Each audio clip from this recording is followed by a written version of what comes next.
I'm just excited to be here. All right, start the show. Let's start the show. It's J-Rod. Kristen Seville. And then we had Sexy Podcast, the fastest growing podcast.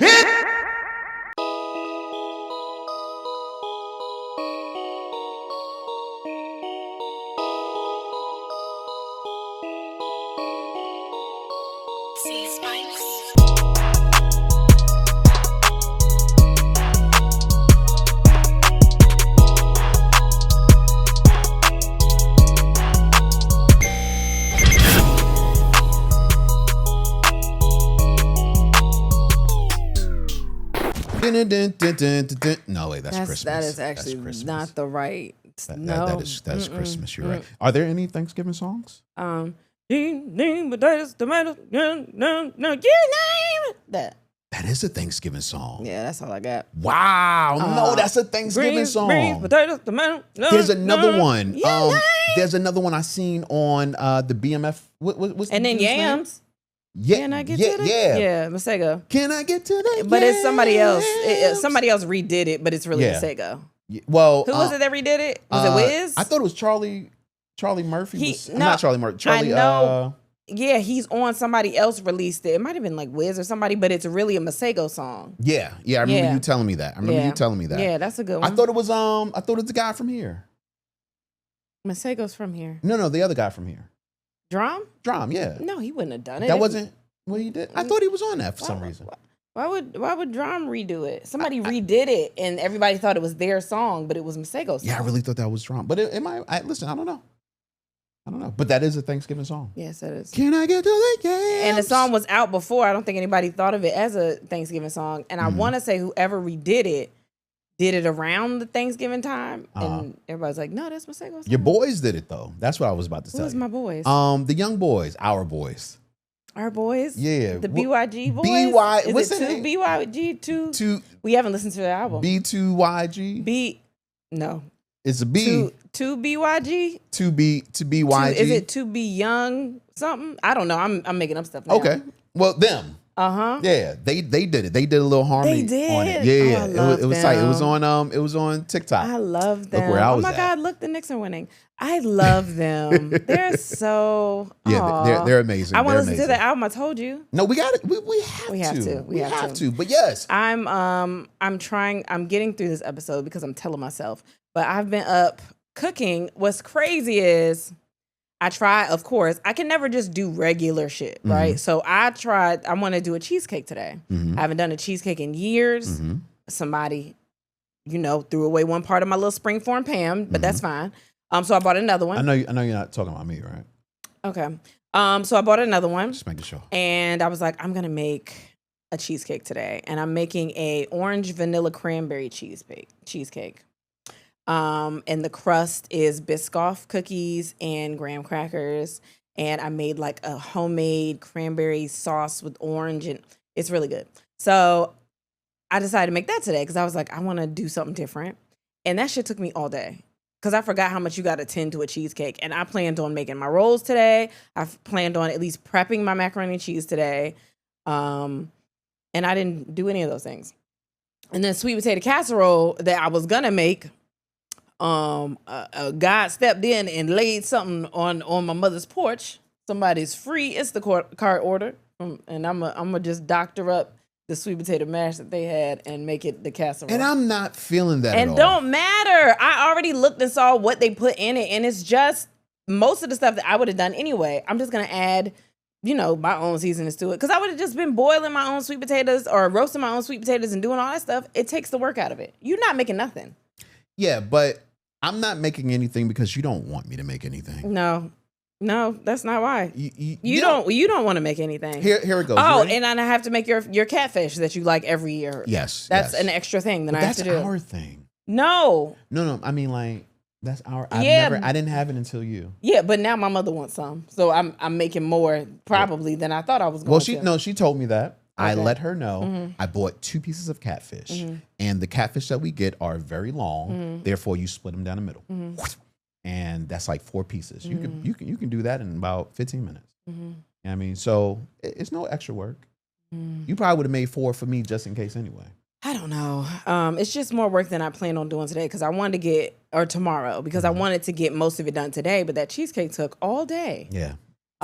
For something that's going to be eaten in 15 minutes or less. So I'm back and forth. I might just take half of it there. Yeah, because we're not eating Thanksgiving at home. For once. We're going to her parents' house. Because every year I cook a lot of food and then everyone ends up like traveling and doing whatever. And then we just end up with mad food. Yeah. And last year I made a whole spread. Like it was, whatever. Like I do this turkey and I do like all the things.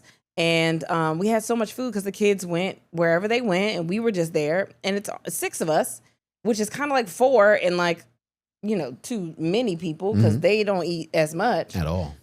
So all the food was just here. Yeah. So I'm splitting with my mom, but like he keep adding shit to my list where I'm like, nigga, this is the whole reason that I'm splitting it so I don't have to do everything. See, and this is why I hate the fact that you're really good at cooking. Because I only add things that are fucking delicious that I can't get anywhere else. The catfish, yes. That's my thing. I get that. That's an add-on. Even though you already were prepared for that. Yeah, because Which is your fault. But it's still an add-on because I'm used to you asking me for it, but that don't mean I want to do it. You ever had any catfish better than yours? No. Exactly.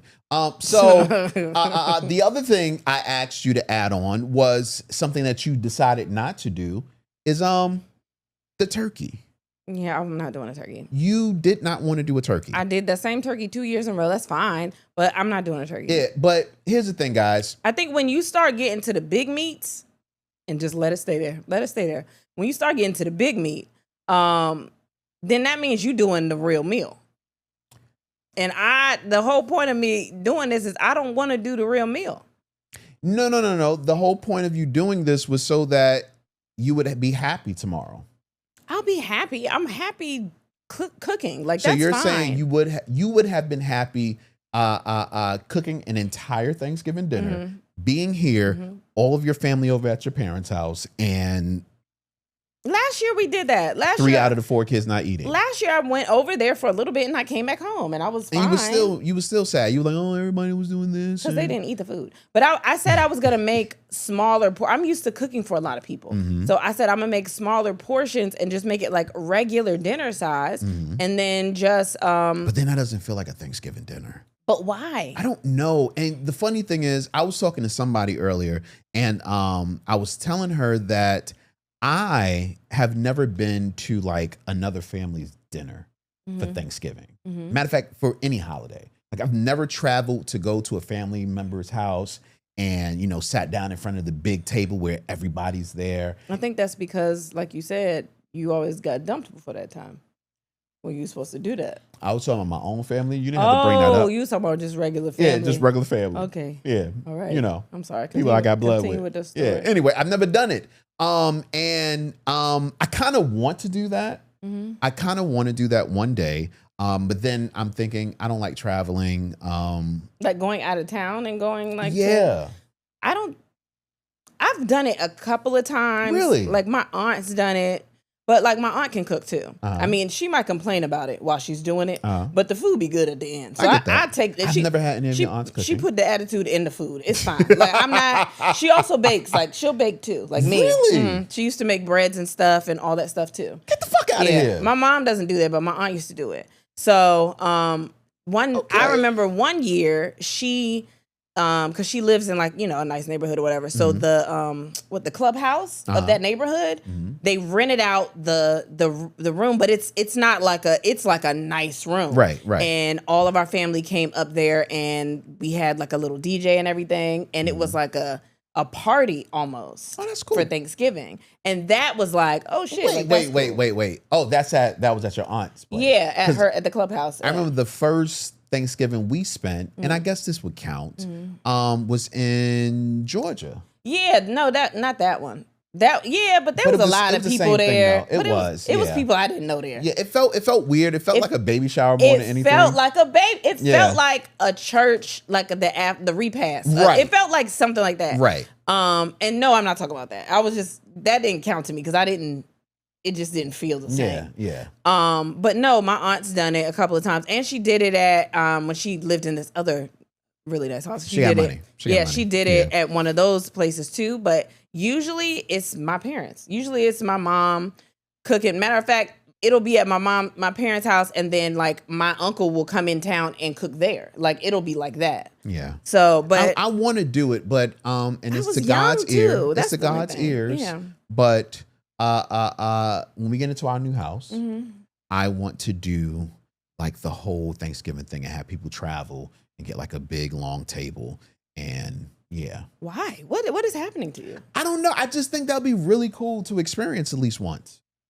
Probably only once. So this is all right. Until the kids Now get I have older. a theory. Now that we've gotten here, I have a theory. First of all, I know it's the holidays because I've burnt myself multiple times God damn. on my arm. I've been cooking. Sometimes I forget, the stove is hot.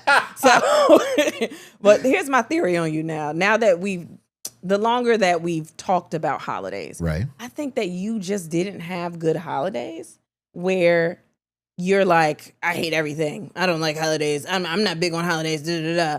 And then you come out your mouth saying things like that, or you experience things and you're like, oh, I really like this. Like we could take the boys or something to go and see lights or something like that. And you'll be like, oh, I really like this. And then something like this, you want to do the whole thing. Like you would have never said that. Every time I bring up anything about holidays, you look at me like I'm crazy. No. See, that's the problem. Why? You said two things in your statement just now, and only one of them were true. Let's address the first one. The first one is you said, I hate holidays. No, I think the first thing that I was really saying was maybe you haven't had any good holidays. Well, but that's not like a theory. I've told you that. So none of your holidays you haven't had one where Not you're for like, real. yeah. I'm sure when I was a kid, like I liked Christmas. But I like Christmas as a kid and I grew up liking Christmas. Yeah, I didn't really grow up liking Christmas. Like we was broke for a very long time. Baby, I was also broke. Yeah, but it's like We can't compare our broke because we weren't there. But I'm just letting you know, I was broke. My parents didn't let us know we were broke. I didn't know I was broke until I got older. Right. And I realized we was doing a lot of broke shit. No. I knew I was broke when I was young. No, they never let us feel it. Yeah, see, no, we felt. Well, I felt it. I felt it Nah, they much didn't- because they didn't let us feel it. I there would be things that I wanted. I know another reason you might have felt it though. Okay. Oh, sorry. I'm sorry. You know my brain just be doing this. But go ahead. No, go ahead. But no, there would be things that I wanted. And my mom would just tell me, hey, we can't afford that. And that just is what it is. And it wasn't like in a bad way. And it wasn't like I've felt a sort of way about her or anything like that. It was just the situation I grew up knowing. So a lot of different things, besides the fact that we didn't really decorate. I mean, we would have a tree, but other than that, we wouldn't really decorate or anything like that. We live in an apartment. So, so that experience of not really having a whole lot of holiday around me, plus not being able to get, gifts that you want as a kid, you just kind of grow up, okay, well, this is just the holidays. It is what it is. I think because my parents didn't allow us to feel it. My mom was like me, like decorating everything. Just even if you have a little bit of money, it still feels like it's festive. And that's what I've tried to do because that's how I was raised. But also I had, like brothers. So like I had people like at least around my age or whatever, like you and your brother have a big age gap. Very big. And so you kind of almost felt like an only child. You know what I mean? You were I only was for a child. long I'm saying time. you were, but even when he got there, like it was just like you had Yeah. your life, he had his. Yeah. So my experience was different because between cousins and then my brothers, like it always was fun. So I didn't feel broke. Yeah, and You you know know what what? I mean? Honestly, and during the holidays, we really didn't hang out with anybody.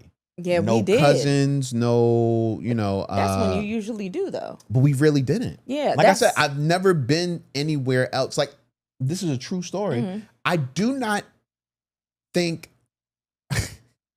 like, I've always known what Thanksgiving was, but I don't ever remember. Or what they told you it was. Yeah, well, yeah. Yeah, Pilgrim and all that shit. Yeah. But I never really experienced a Thanksgiving dinner somewhere that I actually remember until that I remember. I don't remember.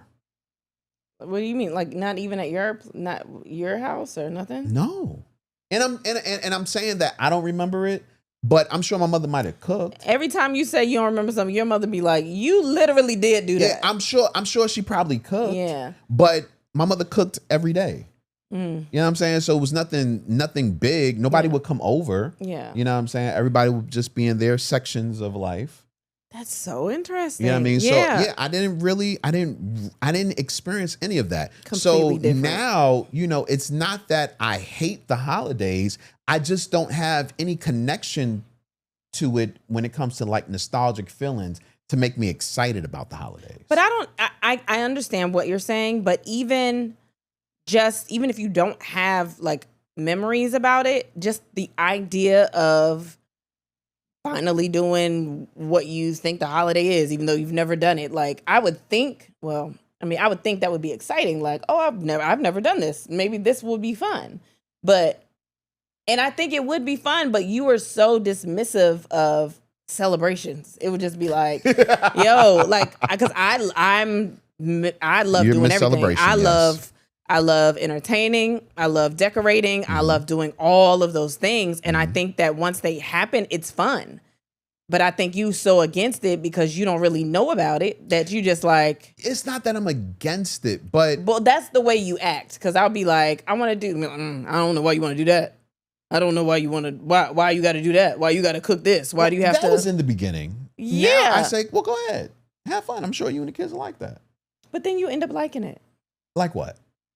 You end up liking different things. Like you weren't even presents. You weren't even like a Christmas present person. Still not. Okay, but you will get up and watch those kids open those presents. That's and what you have to do. No, baby, stop acting like that. No, it is. No, but you will do it. You will feel good about it. Like you enjoy it. And you've said it before. Yeah, I enjoy seeing my kids happy. Yes. Yeah. And I don't want them to have to feel what I feel about the holidays. But you don't bring that into being happy about it. That has nothing to do with you. It's like right now you're experiencing something you haven't experienced before. And you can't say, I don't care about that. I just got to do it because I have to do it. Like you enjoy it and that's fine. Like you're experiencing new things. Like you get up, you see, like you get excited about it. I watch you and I'm like, yeah, this is literally all it is. This is what I like. This is what I enjoy. No, that's not all that you like. No, I like all the other things. Everything. But I like the joy about it. And I know a lot of people are like, I don't celebrate holidays. I don't believe. That's fine. I don't give a fuck about that. I do it because it's almost an excuse to just get out of life for a second. It's an excuse to kind of just like do something that isn't about, I don't know, just work and all. It's something to just be with your family. It's a reason to do it. You know what I mean? Yeah, it's like an excuse to be like, well, I get to be with my family on this day and or be by myself or just celebrate or just whatever. Like it's an excuse to do that. No, it's very cool. It is very cool to have something like that. Mm-hmm. Like I just don't have a connection. Like I think it really starts with the connection that you have to it. And it makes me sad. It's not. I'm not sad. No, I know because you don't know that you're supposed to be sad. You know what I mean? You don't know what it is. What I'm saying is, I don't have a problem with you guys expressing it. I don't have a problem with even not totally being connected to it. There are a lot of things about the holidays that just don't vibe with me. Mm-hmm. You know what I'm saying? A lot of people in my space for a long amount of time. I mean, yes. That's part of it. Even though I'm saying I want to do the whole house and Thanksgiving thing. But that's why people house hop. Yeah. Mm-hmm. And I was very used to doing that. Yeah. Very used to doing that when I got a little older. Mm-hmm. So yeah. Matter of fact, when I was younger, maybe my mother didn't cook. I don't know. But I know we did house hop. I know we did visit. What people. age do you remember? As far as what? I don't know. What's the earliest? I can remember memory? my earliest memory is high probably school graduation. No. That's what it feels like. No, my earliest memory is probably like 4 or 5. And you don't know if y'all did anything. No, because it wasn't that memorable. Okay. It really wasn't that memorable. Mm-hmm. And I'm okay with that. Yeah. Like, I'm perfectly okay with it. I want my children to have memories. I want my, wife to continue having memories. Yeah, that's why you have me, because I am I want big moments to happen because I can remember when big moments happened and they like stuck with me. Right. Like I can remember really good Christmases or really good birthdays or, just family trips or I can remember things like that are like, this is a thing that like sticks with me. And I want my kids to have that where it's like, you know what, I had an okay life. Like and that's dope. Like I understand that. My mom did this for me. My mom loved my mom loves Christmas. That's something that I will always think about when I think about my mom. And that's something that our oldest always does. Like she always thinks about that with me. I want my kids to have those kind of. And that's cool. And I'm not trying to it's not like I said, yo, ain't no Christmas around here. You know what I'm saying? Like, it's just don't expect me to be a big, participant in a lot of it. However, one of the things I do remember being young that I used to do, what my parents used to do for me in the holidays is they would take me downtown and we would look out, Rockefeller Center and we ain't got all of the different window displays and all of that. Like, you don't like Christmas? No, I used to love that. Nigga, if I saw that big ass tree, I would be Mr. Christmas if I was you. That's like the ultimate Christmas. And I know you're used to it, but that's still like that's a grand Christmas. No, it's super dope. Yeah. Super dope. I love the tree. Yeah. I love being in Rockefeller Center to this day. I remember the first time I really got a chance to be around Rockefeller Center. Like, I'll give you an example. When we I was at the SNL Christmas party. I think it was a Christmas party. Whatever, it was during the winter. It's all right, stand on us. Whatever. It's fine. And we were there, and the ice skating rink was open and the tree was lit, and they did it right there pretty much around the ice almost. And I remember just sitting there and just saying, this is beautiful. This is amazing. Like, and it felt good because I remember as a child going there. So to have that extra piece of access, it was like, oh my God, this is amazing. So I can appreciate that. Yeah. It's just the other stuff that you experience with your mom and everything. I never had those things. So I don't look forward to them. And, But that's when you take your traditions, if you have any, and then you help your kids. It's like, this is something I would want them. That's a really good memory. So now you can take your kids to go do this. But we're planning on doing that next week. I'm saying, but that's your kind of Christmas. Yeah. So that's like, we're planning that. Yeah. Yeah. Yeah. So that's happening. I forgot, honestly. We're doing so much traveling. I don't know where I am. I forgot. But. Yeah. So and I'm looking forward to that. I am looking forward to that. That we're going up there for a baby shower. They're gonna shit on themselves when they see that tree, or they may not. It is going to be a lot of people. I'm really nervous about they may that. Not, especially just being. It's the little area. ones that I'm concerned about mostly. It's just so many people, and that might be overwhelming for them. It may, but it may not be. We'll see. We'll see. I am excited to share that with them. I'm excited to share another holiday. We're going to your mom's house, like we said. We'll be there with your parents. I get to argue with your dad for a little bit. Is there a game on? There's always a game. Always a game. It's football though on I don't know. Thanksgiving, right? Probably. I don't know. I don't really get into it. Yeah. I haven't watched football all this fucking season. But anyway. So yeah, I'll do that with your pops for a little bit. I'll cuss out your brother and vice versa for a little bit. I'll eat for a little bit, and then I'm gonna carry my ass home, and then y'all let me know when you're ready. Wait, you think we not going? I don't know. You might want to stay longer. No, that sounds like a good amount of time if you want to do all those things. Sound like we should leave after that. I can do it in 90 minutes. Well, you have to eat. That's part of it. Yeah, that's 90 minutes. I'm sorry. The reason I know you can't do that in 90 minutes because you talking to my daddy, and that already takes 90 minutes. Like, what the fuck? I know what house you going in. I can't go in my parents' house real quick without my mama walking me outside and having some extra stuff to tell me. You're right. I can't even go. She'll be like, hey, just go say hi to your daddy before you leave. That ain't no hi to my daddy before I leave. I'm going to go in there, I'm going to say hi, and then he going to have some stuff to say, and then we going to talk for a little bit. So I don't know what in and out you thought you was going to do. You're right. But you his favorite. You his favorite more than me. You're right. And I was his favorite for a while. And he got other sons. Like, so I don't know what house you thought you was going in. You're right. But that's my guy though. So as long as he's awake, I'm there. And that's the one. That's the one. If you want to talk to him, you talk to him after you eat. Yeah, listen. Because he gonna be nodding too. And he gonna be fighting. And you can be like, all right, well, I'm gonna get out of here. He gonna be ready to let you go. Know it. All right, well, I'm gonna see you tomorrow. All right. He gonna go in that room and go to bed, boy. He don't play. Nah, I can't wait. Yeah. I can't wait. That is what I'm looking forward to. Yeah. That's what I'm looking forward to. Him get in that room with that big ass TV and just a whole bunch of men arguing about, because my cousin gonna come over. Yep. And then it's just gonna be 90 minutes. Never mind, but okay.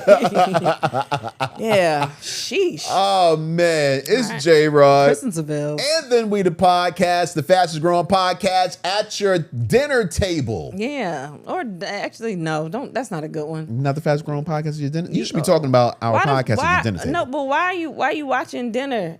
Watching TV while you eating dinner. That's rude. Is it? It's Thanksgiving. Yeah. Well, they probably watching the game. If they're not watching the game, they should be talking and playing cards and doing stuff. We're going to give them mad shit to talk about today. Oh, okay. There you go. Right. Let's get into our favorite part, man. All right. Bitches love lists. Yeah. Ooh, yeah. Nasty. Another week, another list. And this week, we're going to keep it real festive in this bitch. Or not. Today is the top 6 things I don't want to see on Thanksgiving. Yes, these are the things that we usually see every year that I don't want to see. If I see it on my timeline, if I see it in the text message, I'm going to cuss you out because I already said these are the top 6 things I don't want to see during Thanksgiving. Do you feel like you have the number one thing you don't want to see? Probably. Yes. Okay, cool. Yes. All right, well, I'll start it off. Okay. Number 6, Christmas trees. I don't have a problem with you having a Christmas tree. I have a problem with you putting it up prematurely. The Christmas tree shouldn't be up until the day after Thanksgiving. Before Thanksgiving, I want to see leaves. I want to see little goblets around. I don't agree. All that shit. I don't agree. But no Christmas tree. Well, you do have a problem with them having a Christmas tree because you just said, I don't want to see it. No, I don't care if you have it, but I don't want to see it. Yeah, you can have it in the closet. You can have it on layaway. I don't know. But I don't want to see that shit set up with decorations and all that until the day after Christmas. Baby, people start putting a tree up November 1st. Who? A lot of people. Who the fuck are these a lot of people? A lot of people put trees up after Halloween. What? Yeah, and believe me, if we didn't throw that tree away, that tree would be up. You know what? Because I think part of the problem. People like to feel festive. It ain't but so much decorating and shit you gonna do on Thanksgiving.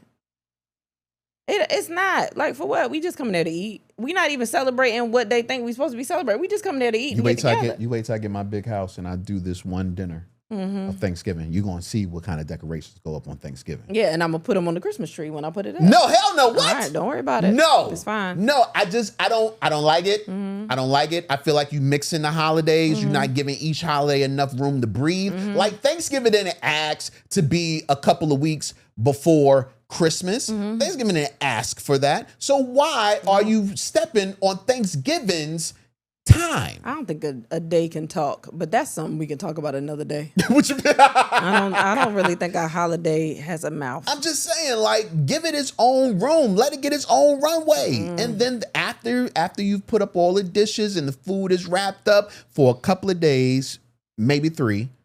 After that, you're going to get food poisoning. After it's all done. I'm glad you remembered that. Yeah, I got you. Yeah. After it's all done, then you could go about putting up your Christmas decorations in full. Okay. Yeah. So that's my thing. No Christmas trees. All right. These are the top 6 things I don't want to see on Thanksgiving. Number 5. Pumpkin pie. And listen, that's fine. Like, I understand that's like a thing. Kevin on stage, I don't give a fuck what you think. Because I don't know if you know, it's a running thing for Kev. He be getting down on the pumpkin, and it's a battle. His taste buds is messed up. He's also a sweet grits guy. But what I'm saying is, we don't really. No, I ain't gonna fight no, it. you got to stop. Ain't that for Rena? It's cream of wheat. That's for cream of wheat. Okay, for Weena. Anyway, well, that's how I know you was poor. But it's all right. I knew what it was. But yeah, I'm not really. It's not a pumpkin. It's not a pumpkin pie household over there. I do sweet potato everything. I'm doing sweet potato rolls. Like, I'm a sweet potato girl. No, I get it. And the thing about pumpkin pie is that they already assume that's what you're doing. When you go to the grocery store, it's so many cans of pumpkin pie, right? Of pumpkin filling. Oh yeah, there's mad cans. They put it right at do a whole display, just pumpkin. Well, it's more white people than pumpkin cans. Other people in America. Other races like pumpkin pie too. But the thing about it is, they don't really have. I've never seen sweet potato in a can. So when you get in a sweet potato pie, they probably made that bitch from scratch. Or unless it's a patty pie, and then you can tell what is what. Right. But for the most part, you gotta start from the ground up to get the sweet potato pie on the table. Pumpkin pie, you could just drop it and go. Just a dump cake. Okay. And I don't want that. I want my shit to be made with love. See, so I'm with you. I am with you. First and foremost, pumpkin pie is disgusting. Yeah. I fuck with pumpkin things. No, I love pumpkin spice, but pumpkin pie is disgusting. Yeah. And I know that because, don't judge me, I used to get it mixed up. Because they look the same until I realized that pumpkin pie is a little lighter. Well, yeah, as it would be, but that's how you can tell what household it belongs in. But I used to get mixed up, and I remember asking someone, because I would hear the argument about, no, I like pumpkin pie, no, I like sweet potato pie, and I just didn't understand, not realizing that I had only eaten sweet potato pie my entire life. And I said, okay, we're going to settle this for myself. And I had that shit. And I said, why the fuck does anybody put this in their mouth? I thought maybe you thought it was sweet potato pie and you thought everybody else was just fucking sweet potato pie up. like you was like, what the fuck? The only person that make it good is my mama. Cause I see it you was having mad pumpkin pies and you thought they were just fucking the pumpkin pie up. That is true. What? That is true. That you had your mamas and you was like, oh yeah. I didn't know pumpkin pie existed. And then you went into for the world. a very long time. And then, yeah. As I became I think it's honestly when I was a young adult. And I realized that there was a pumpkin pie and I heard all this argument and banter back and forth. And I'm like, well, what the fuck is the big difference? Let me taste. It's probably yeah. It's a little bit different. That's just disgusting. Yeah, it's not my thing.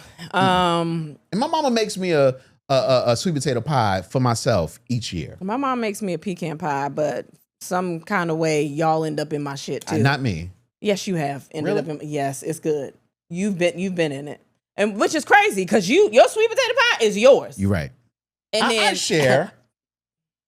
Begrudgingly, you don't want to at all. But I do it. No, you don't. We're married. I have to. Really don't want to share mine, and you be all in my shit. You don't think you watch when it show up and you're gonna be like, oh, that's it. Yeah, I do be eating that. Yeah. Okay. Okay. So I don't want to see that shit. All right, that's what it is. These are the top 6 things that I do not want to see on Thanksgiving. Number 4, I can't see another struggle plate on my timeline. Come on now. Come on, somebody. Now, when I say struggle plate, I don't just mean the meal that is on top of the plate. I mean the plate its fucking self. All right? I don't want to see no more white styrofoam plates. And you have a meal up there and you say that is the Thanksgiving meal. Because those plates aren't traditionally that damn big anyway. They to go. But that's not a full meal. That is, it's too many things touching. And I'm not one of those people. But when it comes to Thanksgiving, especially because a lot of people be cooking a lot of things, I want all my stuff to be a little separated. I need some space. You can't do that on one of those plates. But 9 times out of 10, if I'm seeing one of those plates, the meal that's up there ain't that good anyway because there was no love. There was no care taken in how they presented it. I think there was care. Sometimes you just got a lot of people to show up in your house. That you put so much care into that food. It's so good that everybody got to have some. And you're not giving them all real plates. My issue isn't with the people that show their to-go plates. My issue is with the people that said, I got here at 2:30 because dinner served at 2:30, and this is my plate from the original batch of food. Yeah, it's a lot of people there. No. Why? No. I'm even good with a lunch tray.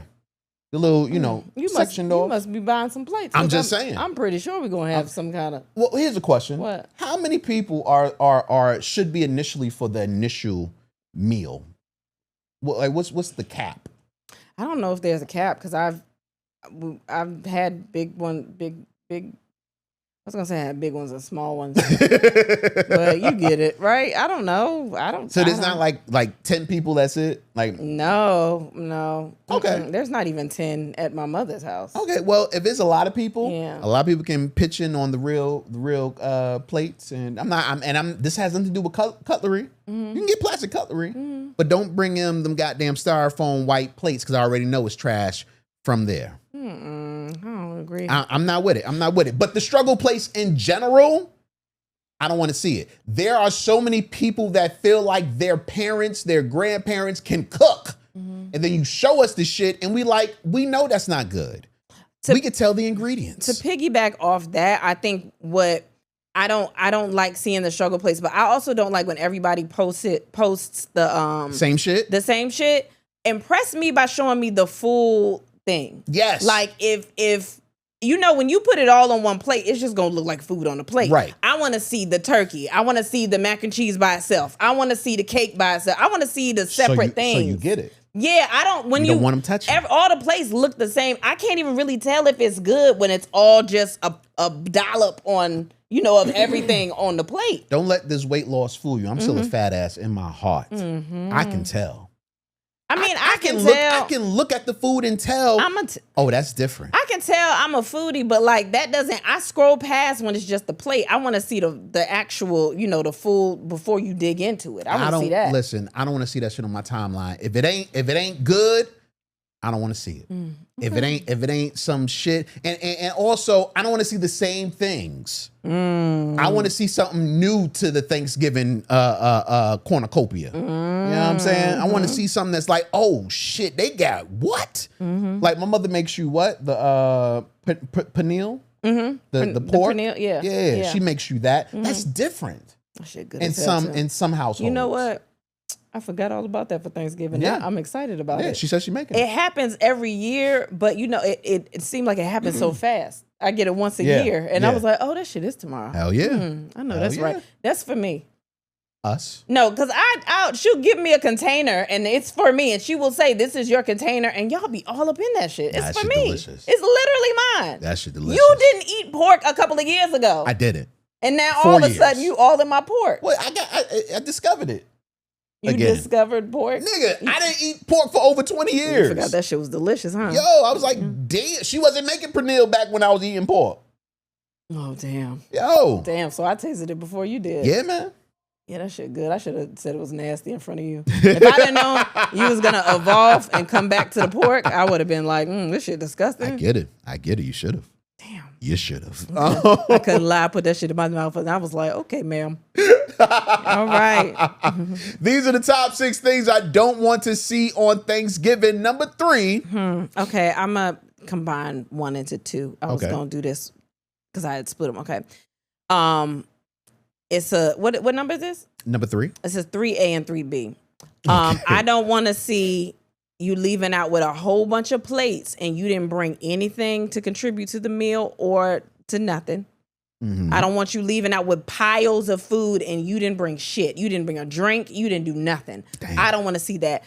On top of that, if you bought a drink, a bottle of alcohol, right? I do not want to see your ass take that half-drink bottle of alcohol out of the house back to your house. That's so yo. Like I know times is hard. I get it. That I hate that shit is so tacky to me. You brought a bottle for the house for the event, and it's tequila. Y'all taking shots. Half the bottle still left. Your ass, you leave early. I don't know. You go look at your bottle, or it's still a little in there, and you pick it up and you take it out. you will never come to my house There's again. only one time that's okay. You will never come to my house again. There's only one time that's okay. What? When people say, I don't drink that. When everybody says, I don't drink that. Oh, no, that's different. Including the people at the house. I said a half drink bottle. I'm talking about y'all done got in that bottle. Okay. And then you about to leave, and then you, what? No, you will never come to my house why also again. they do that? Why? Because they get one bottle, a big, it's usually a nice sized bottle, and you take that to all of the houses that you're going to, so it feels like you're always offering up something. Yeah, it's still tacky. It's tacky as fuck. I'm 100% that's actually with you. worse. That's actually worse that you do that. No, because now here goes a question. I don't want any of those things. What about if the person brings a bottle of wine for the house and brings the alcohol for, whoever might want a shot? Can I take it then? If you present it as your personal bottle, then you can take it. Okay. If you've brought it in and said, like, this is my bottle, y'all want a shot, that's different. But when somebody is like, bring drinks, you bring that drink, you set it with the other drinks that other people have brought. Oh, and then pull it, and then you pull it from the array of drinks. Don't come to my house. Now you gotta learn from your uncles. Your uncles kept it in the trunk. Don't come to my house no more. Yeah, pull it out. I Kept the bottle in the trunk. I don't care if you pull it out the glove compartment. If that's your personal bottle, I don't know what you do with it when you leave here. Hey, like your nephew, you want a drink? Yeah, that's you gotta go different. outside and But once you lay it on that table with the other drinks, property. That's everybody's drink. That was your contribution. Yeah, no, I don't want to see that shit at all. What was 3B? It was the plates. Don't leave out with a whole bunch of plates. Oh, my bad. Yeah. I went right over my head. Yeah, because you probably gonna do that shit. What? Leave out with a whole bunch of plates? Yeah, because I know you ain't bringing shit but us. Yeah, I'm not. I'm bringing shit. Yeah, but I'm bringing you. We a household, right? Yeah. So we a household. We brought that. I hate this shit. I hate this shit. I might get a soda. Okay, good. Look at you. I don't drink soda though. So. Oh, So look at that. That's out of the kindness of my heart then. You bring sparkling waters then. No, but then I drink those. Why? I want them to know this is something that I don't do for you. Yeah. Other people drink sparkling waters too. My cousin brings sparkling water every year, and that shit stay there. And matter of fact, I go to my mama's house and grab some. I do. They stay there because they don't drink it. I go to my mama's house and grab them boxes right on up. You're right. He better not listen to this tomorrow. You're right. I know he is. I think he already in town. But I grab them bottles, them boxes. I sure do. You are right. They still be full too. I bring them right in this house. Because them niggas do not want no sparkling water. And I do. And I go shopping in my mama's house. But I do it after the party's over. I don't do it during the party. You know what I mean? Yeah, I get it. It's like the next day, and I'm like, y'all ain't gonna do nothing with these. Taking it off your hands real quick. No, I get it, man. These are the top 6 things I don't want to see on Thanksgiving. Number 2, I don't want to see your new boyfriend or girlfriend if you've only been dating them for 6 months or less. 6 months is a good amount of time. 6 months or less, I don't want to see them. This family time. Family and friends. 6 months is all right. Nah, B. Now. Here's a little. If you're dropping in to say, hey, what's up, y'all? Happy Thanksgiving. This is my friend so-and-so. That's cool. But if you're actually coming to dinner, don't bring her or him. Okay. No.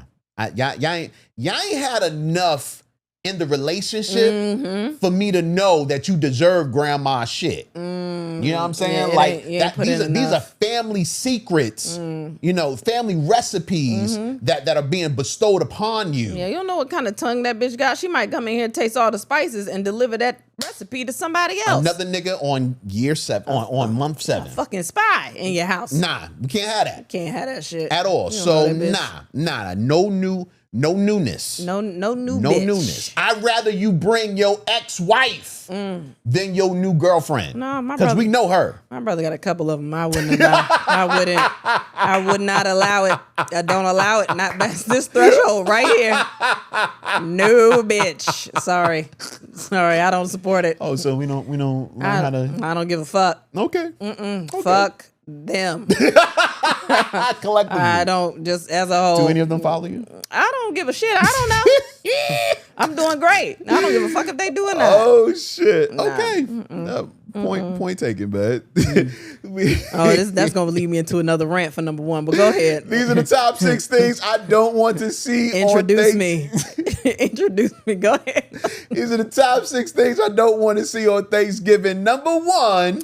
Uninvited guests that think that they can show up just because they can. Maybe they've been around for a while and they just stop by the house because they think they can do it. Or family members that have talked shit about the host and just come by for a plate. This feels a little personal. No, I mean, I've just, I've seen it.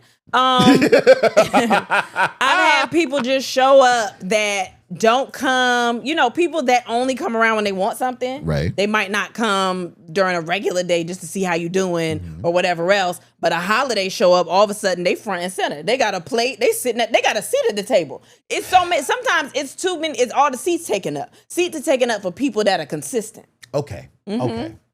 I'm not fully against you, but I'm not fully with you at the same time. Why?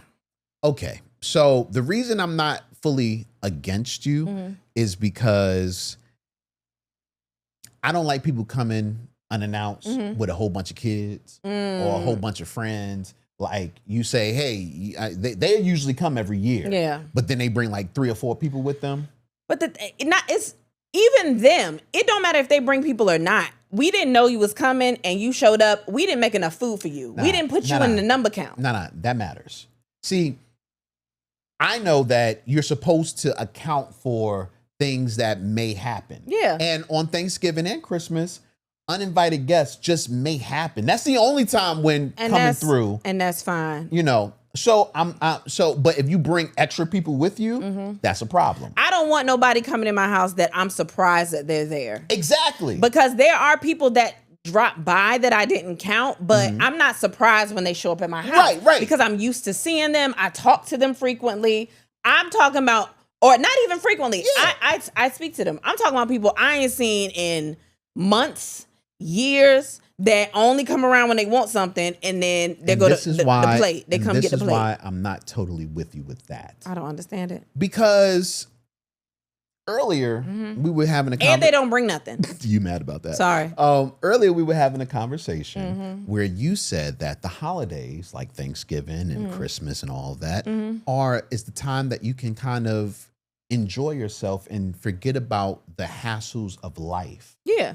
Maybe they don't talk to you that much. Maybe they can't come see you as much. No. Because when it's not a holiday, they're thick in life. No, they only come when they need something.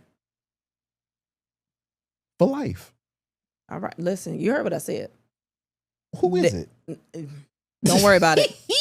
Am I going to see them tomorrow? We better not. Or today? We saw them before, and I didn't know they was coming. What the fuck are you talking about? Don't worry about it. It'll sink in later. You're going to be like, oh. But I'm just saying, like, yeah, I don't like none of that. I don't like when people, but I don't like when people just show up and it's like, well, we didn't think you was going to be here, but they felt like they could just come. But I really don't like family members or people in general. Oh. Okay, well, there it is. Yeah. Or people in general. It was the people in general. Yeah. Or people in general that just have talked shit, have done anything, and they show up and get a plate. I put love into this plate. I don't want to give you none of the love. Like none of that stuff. Are you all right? Yeah, go ahead. They still winning. No, the next one. They did. Okay. Yeah, but like that kind of stuff, I'm like, I don't want to be involved in none of that. Don't come to my house. I didn't make this with love for you. That is not for you. So I don't know. What about you? Oh, okay. What? No. A message popped up from Spotify.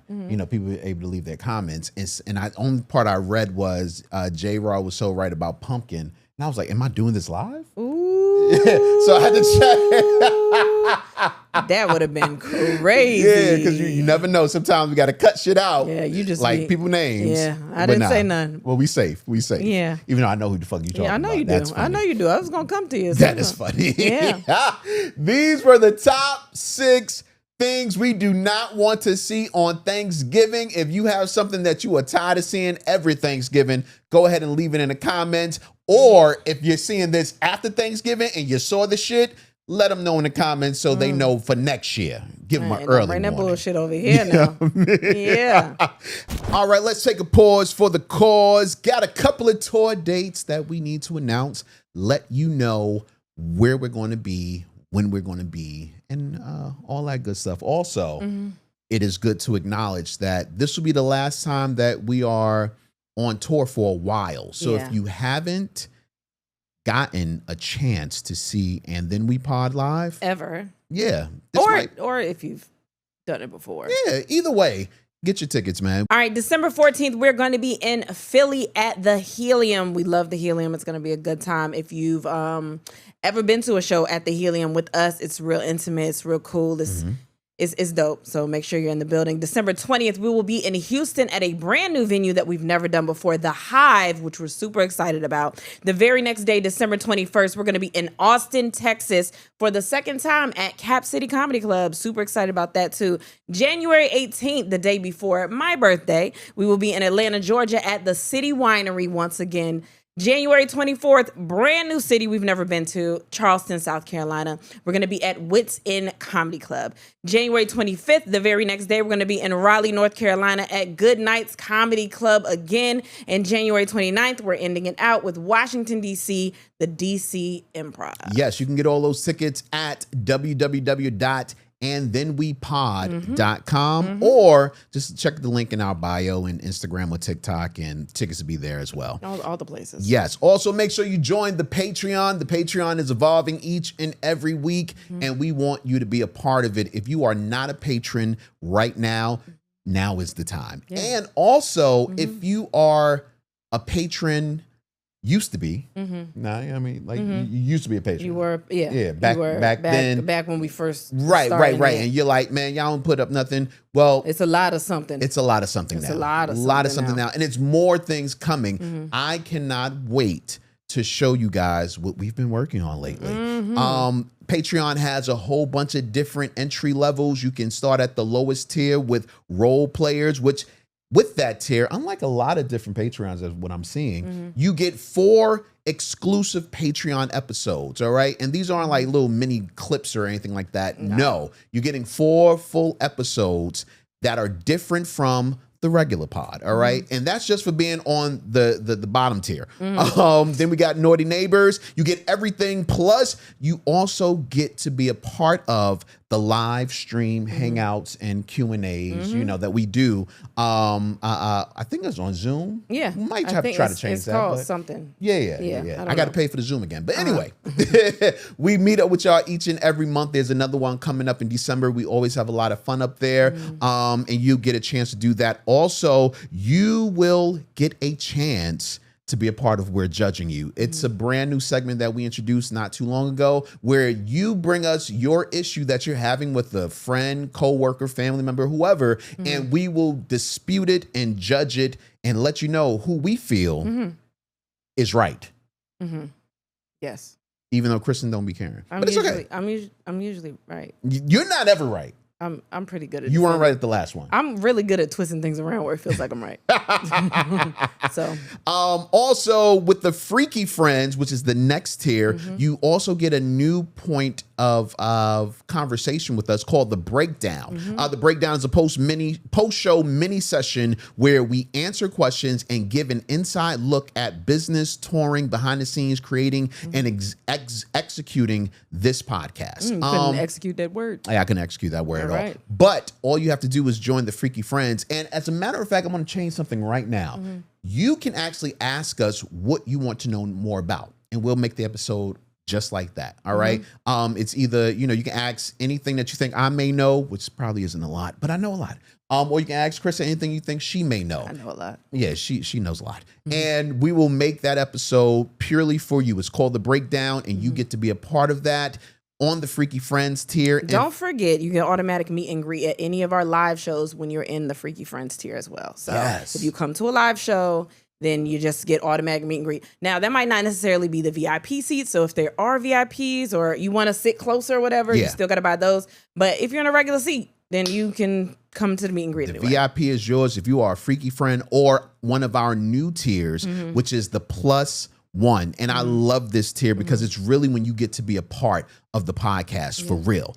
It's your chance to be on the podcast with us. Yes, we record an episode, both audio and video, with you about whatever you want to talk about. We're actually getting together with one of the plus tier members, and that should be an interesting conversation. I have to tell you what it's about. I'm it's scared amazing. now. Thanks. Great.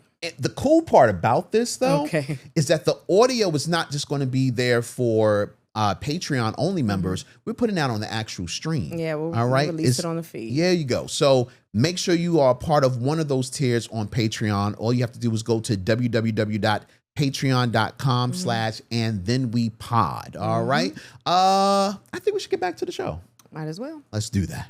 How was your week? I think my week has been cool. It's been a short week. It was a short fucking week. For one, we recorded a Patreon Sunday? Yeah. And then the kids only went to school Monday and Tuesday. Oh yeah, I remember that. You remember that? It was yesterday. Yeah. But and then we're recording Wednesday. We were gonna record yesterday, but we wanted to get something out by Thanksgiving. So I've been doing a lot of baking, trying shit out. And now I'm, getting ready for Thanksgiving. Not really anything too crazy. Not anything too crazy. What about you? Week was not a great week. Just dealing with a lot of pain. Yep. A lot of pain. And I don't know if you've ever been in chronic pain before. But the worst part about it is when there's a problem and you're not able to get to the specialist in order to start solving the problem. So you're living with the pain each and every day. And for me, it bothers me mostly because I can't be as active and I can't be as productive as I usually am during the day. Excuse me, just transparency. I think last week's episode, we got it up a day late because of the pain I was in. And then in order to try to make sure that it was somewhat on time, I think for YouTube, I stayed up, all night in the pain to make sure that it was done. And that the next day didn't help and, all of that.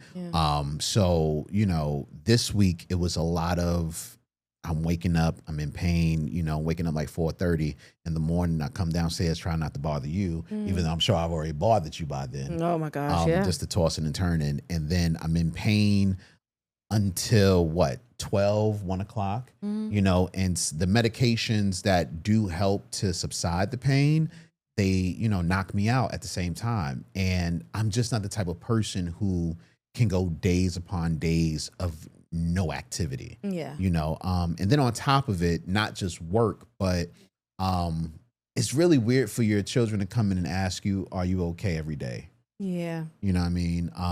It's really hard to deal with that for me personally. Or, they're, just trying to jump on me or pull me somewhere or anything like that. And I can't be as responsive. I'm like, what I mean? And they'll feel so bad. Yeah, they're feeling bad, and it just really sucks. So that's really been my week. It hasn't been, filled with anything but pain.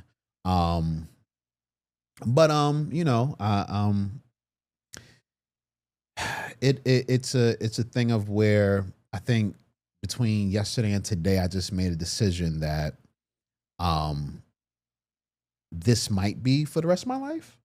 So if that is the case, then I have to learn how to get through the pain. I haven't figured that out yet. Well, hopefully we'll figure that out next month. Right. But I'm just trying to mentally prepare myself and get mentally stronger to deal with it on a constant basis. But it's just been really difficult. Yeah. It's been really difficult, and I'm not to say anything. One good thing that did happen though, we had a conversation early. I think the middle of the week that excuse me, some of the things we have planned for next year are going in the right direction. So that was a really cool boost of that felt good. I've been seeing a lot of podcasts that we either started with or started around the same time. I see a lot of them, just either falling back, not podding at all anymore, or, just feeling the pressures of what it takes to run a successful podcast. Yeah.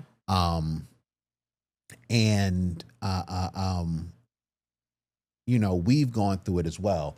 A year or two ago, if you listen to all those episodes, things like in the 200s, we went damn near a whole year of, just sadness for the most part. Like to the point where I took out like How Was Your Week for a little bit. I moved How Was Your Week, because How Was Your Week used to be at the beginning, right? Yeah, I had to move it because that shit was depressing. It was just depressing, yeah. So I see that, I'm just like, man, it's a hard journey. So when we get calls like we got this week, it was like, okay, this is really dope. Something else that was really dope is that a lot of people were hitting me up, and I'm sure they were hitting you up as well, about your stand-up, and people seeing your stand-up on Prime Video, since she never told you guys. Even though last week I told her to announce it. Here we go. Kristen is on a stand-up show called Laugh It Forward. She's on Jay Farrow's episode, and she's doing some stand-up. What was it, like 7 to 10 minutes, something like that up there? I think so. Yeah. Quick set. And my wife, for better or worse, is a perfectionist when it comes to her comedy. So when she watched it, she just saw all of the negative things, and I remember, and I told her, no, it wasn't as bad as you think it is. I know where it could have been better, only because I've been with you for so many years, and I've seen you, not only build these jokes, but, craft these jokes. So I knew that, but I also knew that you're fucking amazing. So even at your worst, you're better than most. Oh, thank you. You know what I mean? And that wasn't even your worst. I've seen you drunk on stage. Oh, okay. I ain't even see me then, because I was so drunk. Yeah, I mean, so it was really good to see a lot of people excited about it and asking, where can I see it? I was like, is it promoted somewhere? Why is everybody watching it all of a sudden? I don't know. People just was checking it out. I think another episode came out. And what probably happened is, because I think each week they're releasing another. Oh, is that what's happening? I think that's what's happening. Oh, so I wanted to go watch the other batch. ones. I think I seen King Batches. Must have just came out. Or yeah, something? like last week or this week or something like that. So the release starts first. I don't know. Maybe. Interesting. Maybe. So So a lot of people have been asking, and I'm seeing a screenshot of people watching, and I'm like, that's so dope. Because people, especially on social media, don't know that you're really a stand-up comedian. They don't know that there's a reason why these jokes are so good, because you already have that brain to actually craft jokes. So, and also to say it again, because a lot of people don't know this. You trying to get your dick sucked. Not at come all. On, not come at all. on, Maybe bring it on. Fuck it. Come on. Something else. No, we do not pre-plan any of these things. Oh yeah, we don't. I think people think that we write it down, and like, we don't have enough time for that shit at all. Our life, we barely can fit the episode in. How the fuck we gonna write a script, bitch? This is pre-production. What? Every time I hear about podcasts doing, I'm like, y'all talk about it before y'all get on the mic. That's crazy. The most that happens in pre-pro is me saying, "It's you." We're going to do these topics. This is how it's going to flow. And most of the time, no, we don't even, baby, that's a lot. We don't even do that. Well, no, you don't do that. Oh, all right. Well, I don't do shit. I usually know how I'm going to flow. I don't do shit. The conversation. I just show up. Yeah, you just show up. And I always think it's adorable when people are like, "Oh my god, I get these jokes y'all be doing," and I'm like, "Girl, all right." Imagine if we had time. As a matter of fact, if we had time. In response to that thought, I wanted to do it on last week's episode, but I literally didn't have the chance. But I'm going to go back to last week's episode and do it. And I told you could do this as well. There are so many times when we finish an episode and we're going back to listen, either from editing purposes or just checking on, is it a good listen? And we find jokes that it's like, damn, I wish I would have said this, or I could have punched this up with this, and going back. So we're actually going to start releasing those ideas, the elevated jokes onto social media. And I'd say in about a week or two, you'll start seeing those up there. And I'm really excited about that because y'all want to see some real shit. Wait until this motherfucker get a pen in her hand. You know what I'm saying? And me. I'm pretty good when I got a pen in my hand. I'd be so mad. Like, I see the way things play out, and I'm like, damn, that would have been so much better if I'd have said this and did. Man, I hate that. So, But that's, the mind is always going, man. The mind is always going. I realized two things. One, I love being around comics, and I love being around comics because they get my mind to thinking.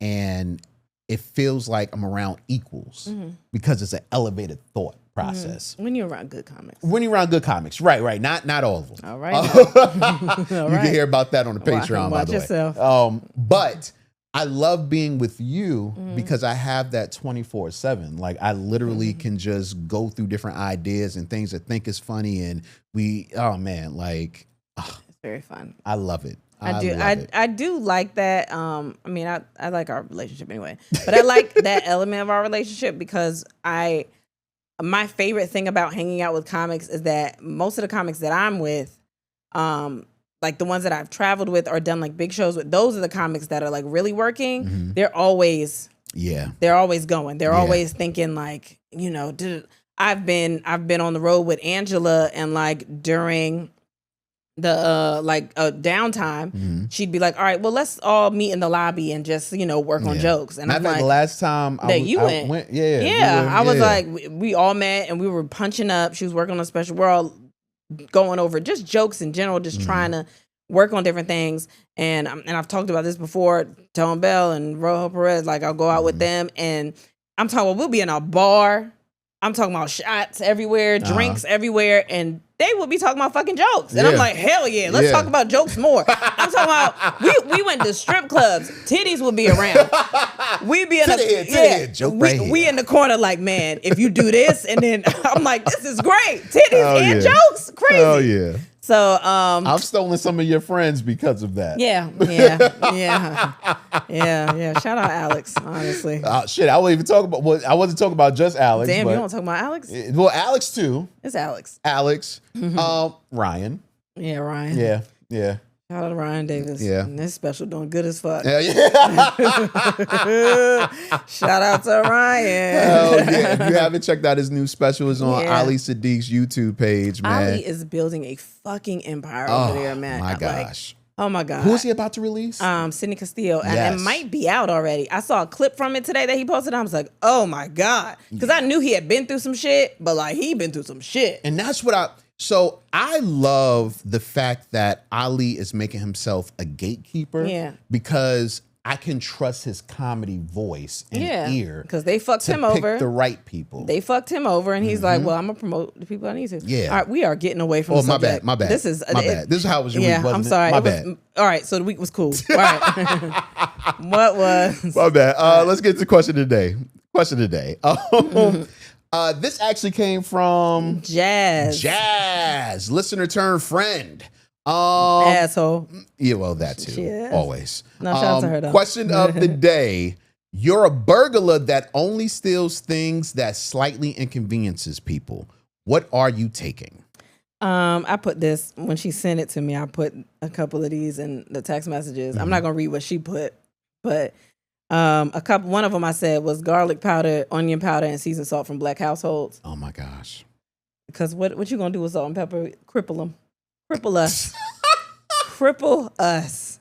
If I got to go into my basil and oregano and salt and pepper and that's it, oh no. No garlic powder to give the undertone of the flavor. Get the fuck out of my face. You know what's so crazy? I didn't realize how important garlic powder was until I didn't have it. It's oh my God, we running low now. Yeah. But I used so much and I was like, oh no, it's gone. And the funny thing is, I remember when we first started like living together, you would get these industrial sized garlic. I'm like, who the fuck is going to use all of this garlic powder? We are. We use it. I got to go back to BJ's.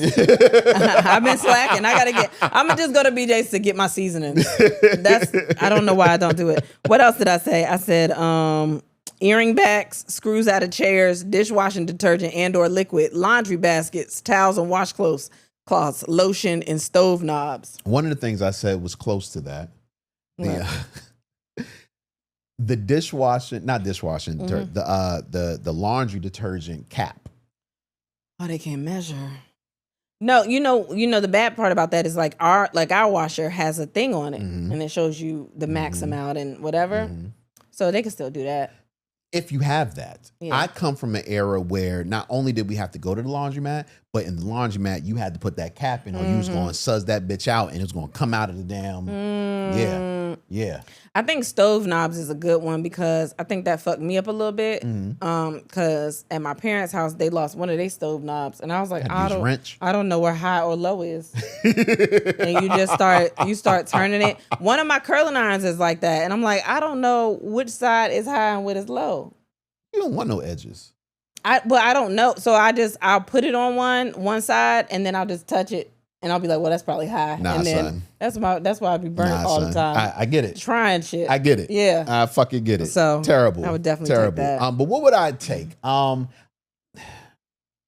the only thing that came to my heart. What? Hearts. Oh my gosh. I was still hearts, man. Are you fucking kidding me? It's only going to slightly inconvenience you because you didn't realize I was a fuck nigga. Oh my God. I was still hearts. I'm so embarrassed. I'm so embarrassed right now, y'all. I'm sorry. I'm not a thief. I'm so embarrassed right now. I've never been a thief. I don't know what to steal. You don't have to be a thief to know what to steal. I don't know what to steal that are slightly inconvenienced. What would slightly inconvenience me? Like, what would slightly inconvenience me? The Q-tips. Somebody's stealing my Q-tips. Yeah. That would inconvenience me. It wouldn't inconvenience me because they wouldn't be all over the goddamn house. That's not true. All right. They're in 3 locations. That's it. Yeah, they should all be the trash can. But that's where I'm at. That's what I would think. I can't think of anything else. Or, no, that's it. That's it, man. Ooh, socks. So I've seen a couple of socks up here. The problem with this question is, even though it was so good, a lot of people had the same answers. So, we're going to try to get through them. I didn't pick a lot, but, some of them were pretty good, man. What is something that, if you were a thief, what is something that you would steal that would slightly inconvenience the person you were stealing it from? Somebody said HDMI and power cords. Oh, that's such a good one. I know you would shit on yourself. Oh my God. You would cry if that happened. Yo, I didn't realize how bad I had it for HDMI cords until our son's TV broke. And the first thing I thought is, I guess you don't need that HDMI cord. Oh my God. I don't even know what I'm going to use it for yet, but I'm sure it's going to get used. Yeah, hell yeah. Yeah. Someone said all the knives in the can opener.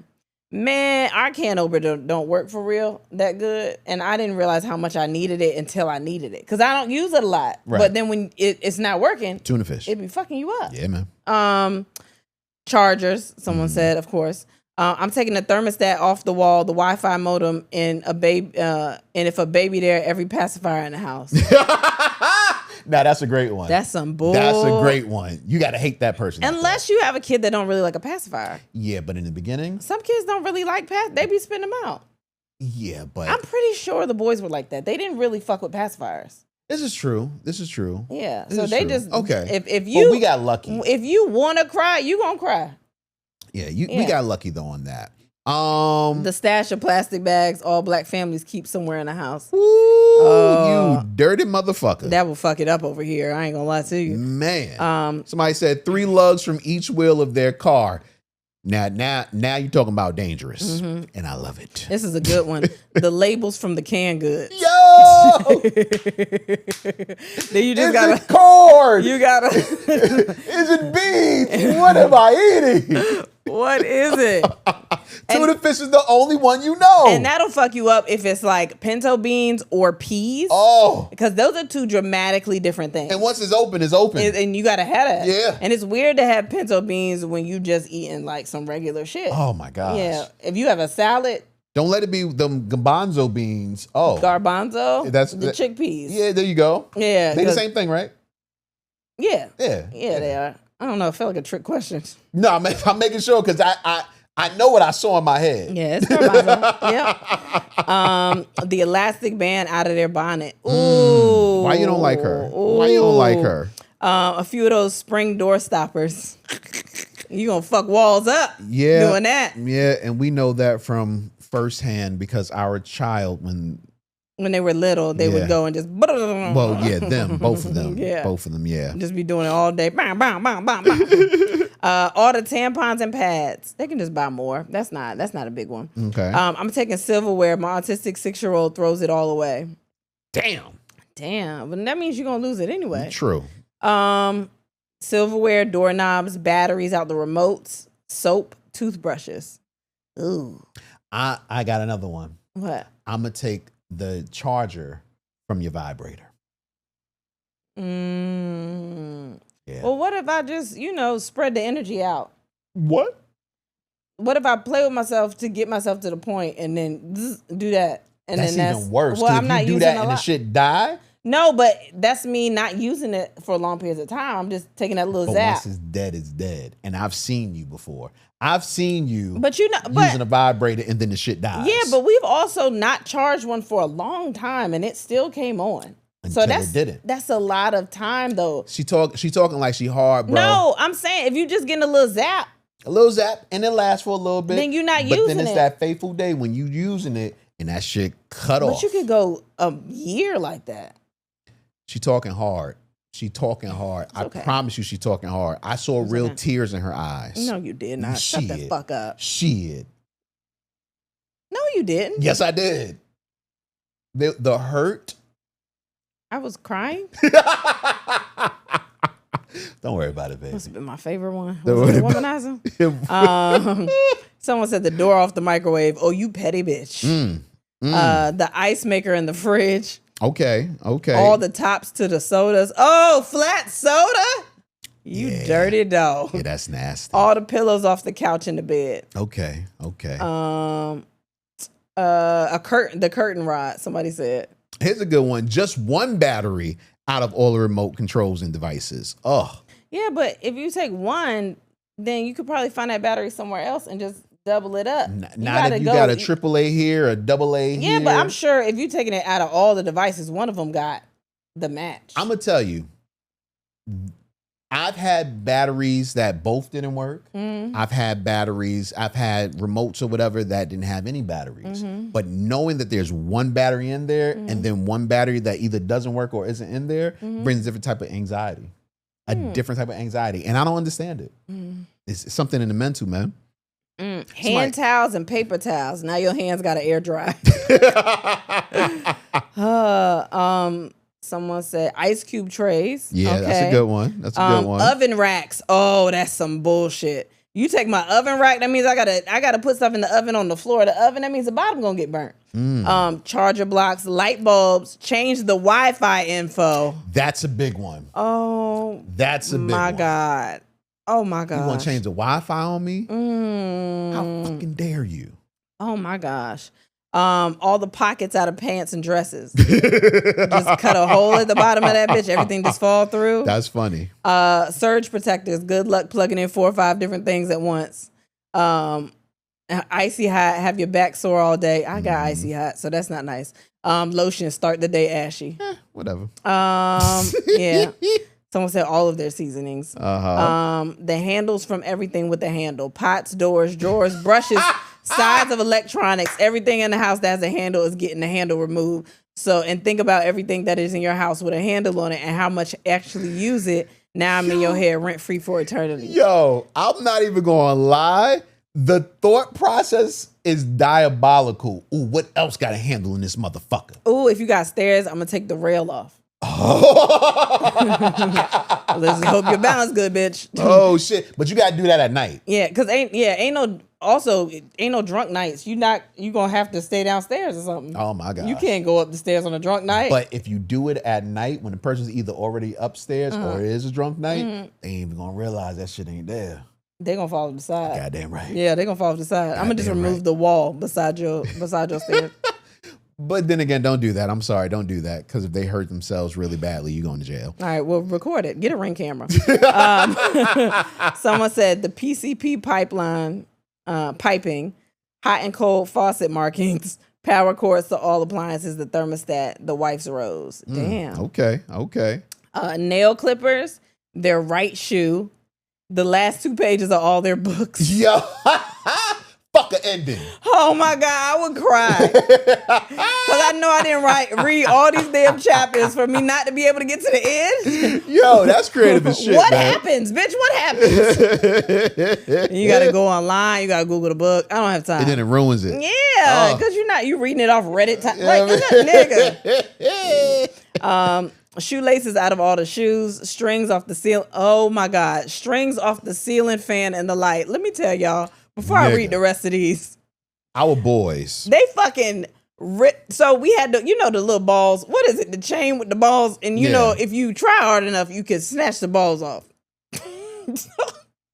And them little bastards tried. They shortened our fucking chain on our light so short that we have to open the bottom of our ceiling fan to get the rest of the light out. Hang out, and then you still got to pull it like you passing a roach. Yeah, because if you don't, you're gonna break the rest, and then your light ain't never gonna come back on again.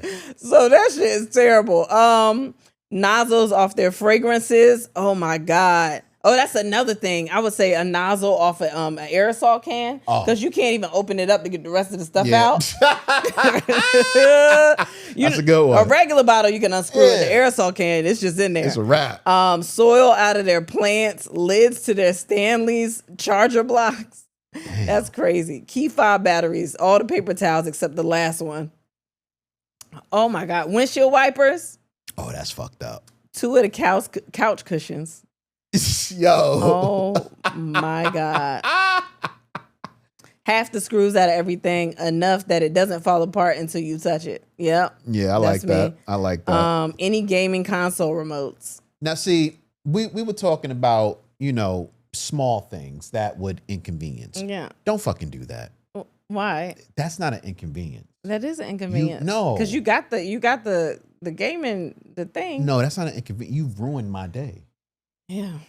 Yeah, that's fine. You can go do something else. Fucked up, man. Yeah, you can go turn your oven on, bake a cake, and just figure out which one is high and low because they took the knobs, These were this was the question of the day. Yeah. We do this each and every week. Right here. And if you ever want to take part in that, just go to our Patreon, or you can go to the Facebook or the Instagram, anywhere that, we're there. Question of the day will be there, man. All righty. Let's, I feel like I'm missing something. Am I missing something? No, right? I don't think so. Okay, just making sure. Let's make sure. Yeah. Let's get into some topics. Let's see.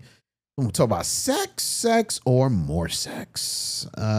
Somebody said for our last Patreon we got too serious. Yeah, I saw that, and I didn't know how to react. Because we talk about sex on Patreon, but we also talk about, real life shit, whatever stuff. But we can, we can go whatever way. I don't care. Yeah, I enjoyed the conversation. Yeah. I really enjoyed it, man. It was deep. I gotta go review it and make sure I didn't say nothing that's gonna get me in trouble. No, it's already out there, baby. Oh, all right. It's behind a paywall.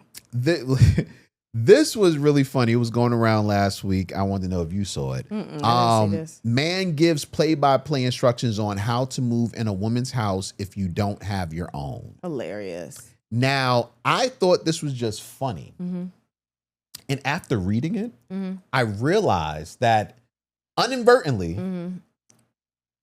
I was going to let you go. Yeah. Inadvertently, I did this at least twice. Oh, you didn't have to tell me that. You got that thing on you. Something about you says, yeah. What? What thing? It's your personality, baby. No. You do. Every dude that I know that has worked his way into a woman's house and just was living there, like they didn't even plan it, he just was there. Right. They all act like you. What does that mean? They just have really good personalities. Like I can see how they got there. But it wasn't on purpose. It was not on purpose, but I've done it twice. Yeah. And I'll tell you guys how to do it. First time is an accident. This is coming from Murray Banks on Instagram. Number one, start by staying the night more often. Let it feel natural. A couple of nights a week, then 3 to 4 nights. Let her see that she enjoys having you around. This creates the vibe without jumping straight to boxes and bags. Yeah, that's you. Yeah, but see, that was the thing. But I would only stay if she asked me to stay. Usually by like the 3rd or 4th week, when I would try to leave and go back to my mommy's house, this like they would say, "So you just gonna leave? Why you leaving tonight?" And I'd be like, "Damn, I guess Maybe I you're can very stay. welcoming. You don't. Start, It's their house. How am I welcome them? I'm saying like you're very like. Yeah, like you're a good time before you get married. Well, that's all I am is a good time. Yeah. Wait, did you say before we get? That's the part you heard. I'm not a good time no more. Let's stick with the first part. I'm not a good time no more. I'm saying before you get married, you real charismatic. You a good time. And now, you don't want me to stay here tonight? Well, I don't really have a choice. Do I? you done already done all of these things. Oh my gosh. Yeah. Number 2, gradually keep small essentials there. Not furniture, just light stuff. A toothbrush, a hoodie, some boxers, body wash. Let it be things that make sense based on how often you stay over. If she's cool with it, she'll either not mention it or she'll say something like, "You might as well leave that here." But wait, why did he say not furniture?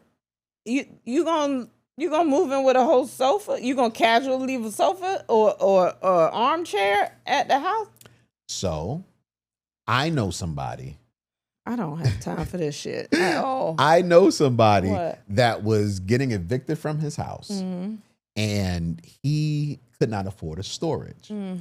He was talking to this girl who had just ended up moving into her crib. So he said, "Yeah, I'm gonna bring my couch over there. You know, I don't need it." You know what I mean? And from the couch, he moved himself in there. Yeah, just kept that couch right there. I'm gonna move it when I get my spot. He never got a spot. Yeah. They're So still together?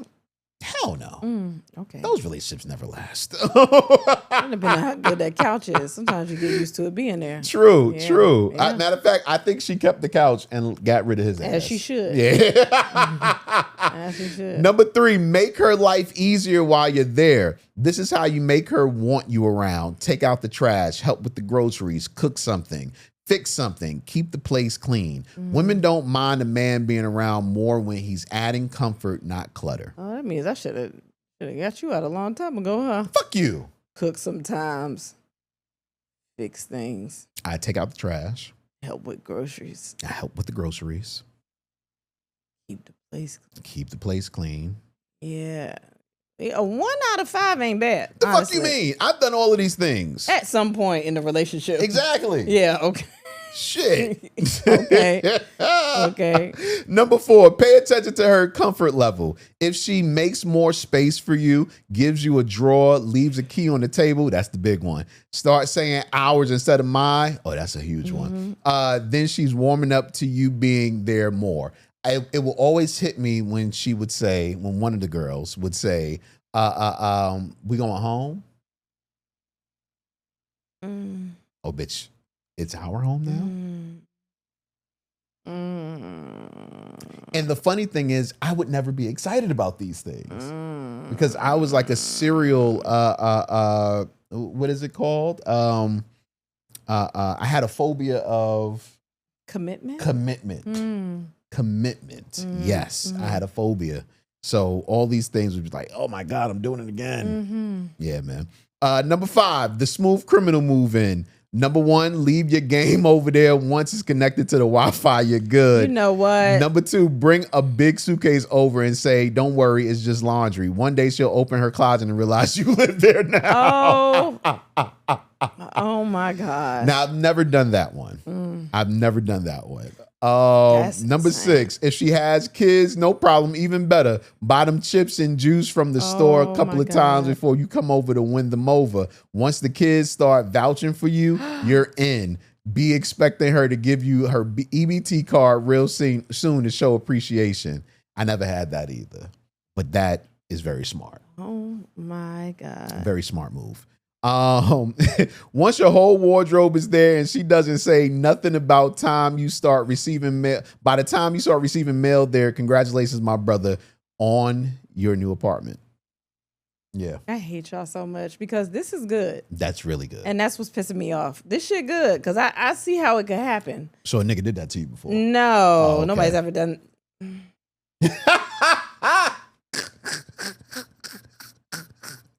So I guess they have. I realize a lot of things on this podcast. Damn. So here goes 9 kinky sex ideas worth trying at least once in your lifetime. Okay.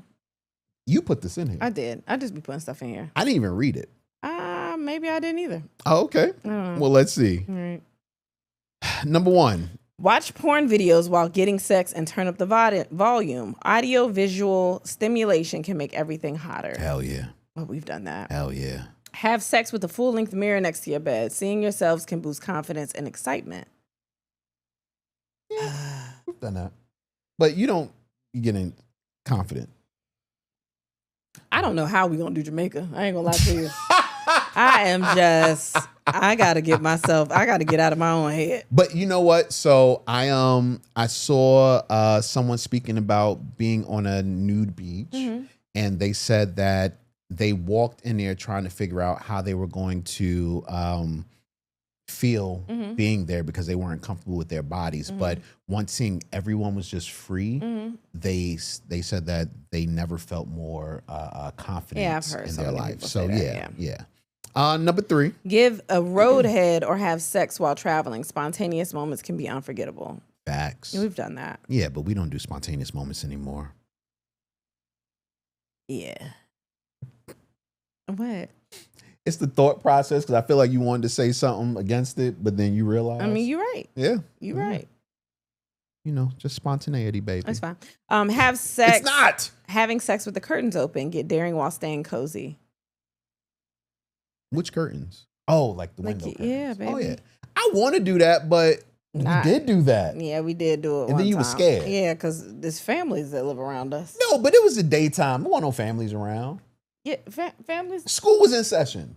You don't think they have families? Yeah, but the kids were in school. They could be grandparents there. It could be kids that have graduated. It could be little kids that aren't even in school yet. See, you always thinking about that shit. I'm thinking about everything, yeah. Try light bondage with scarves, soft cuffs, or bed restraints. Explore control and anticipation safely. No, y'all already know how I feel about that. That ain't your shit. No, that's not my shit. But that's not my shit. I'm curious again. I'm curious about doing that again. Like being like tied You don't like up. it. Yeah, I know. But I'm curious about it again. You don't like it, baby. You don't like it.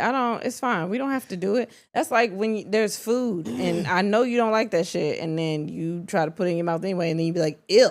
And then I'm like, yeah. But you've never not liked something before and said, I want to try it again? Mustard, but I was also like 7. So, other than that, Okay. Yeah.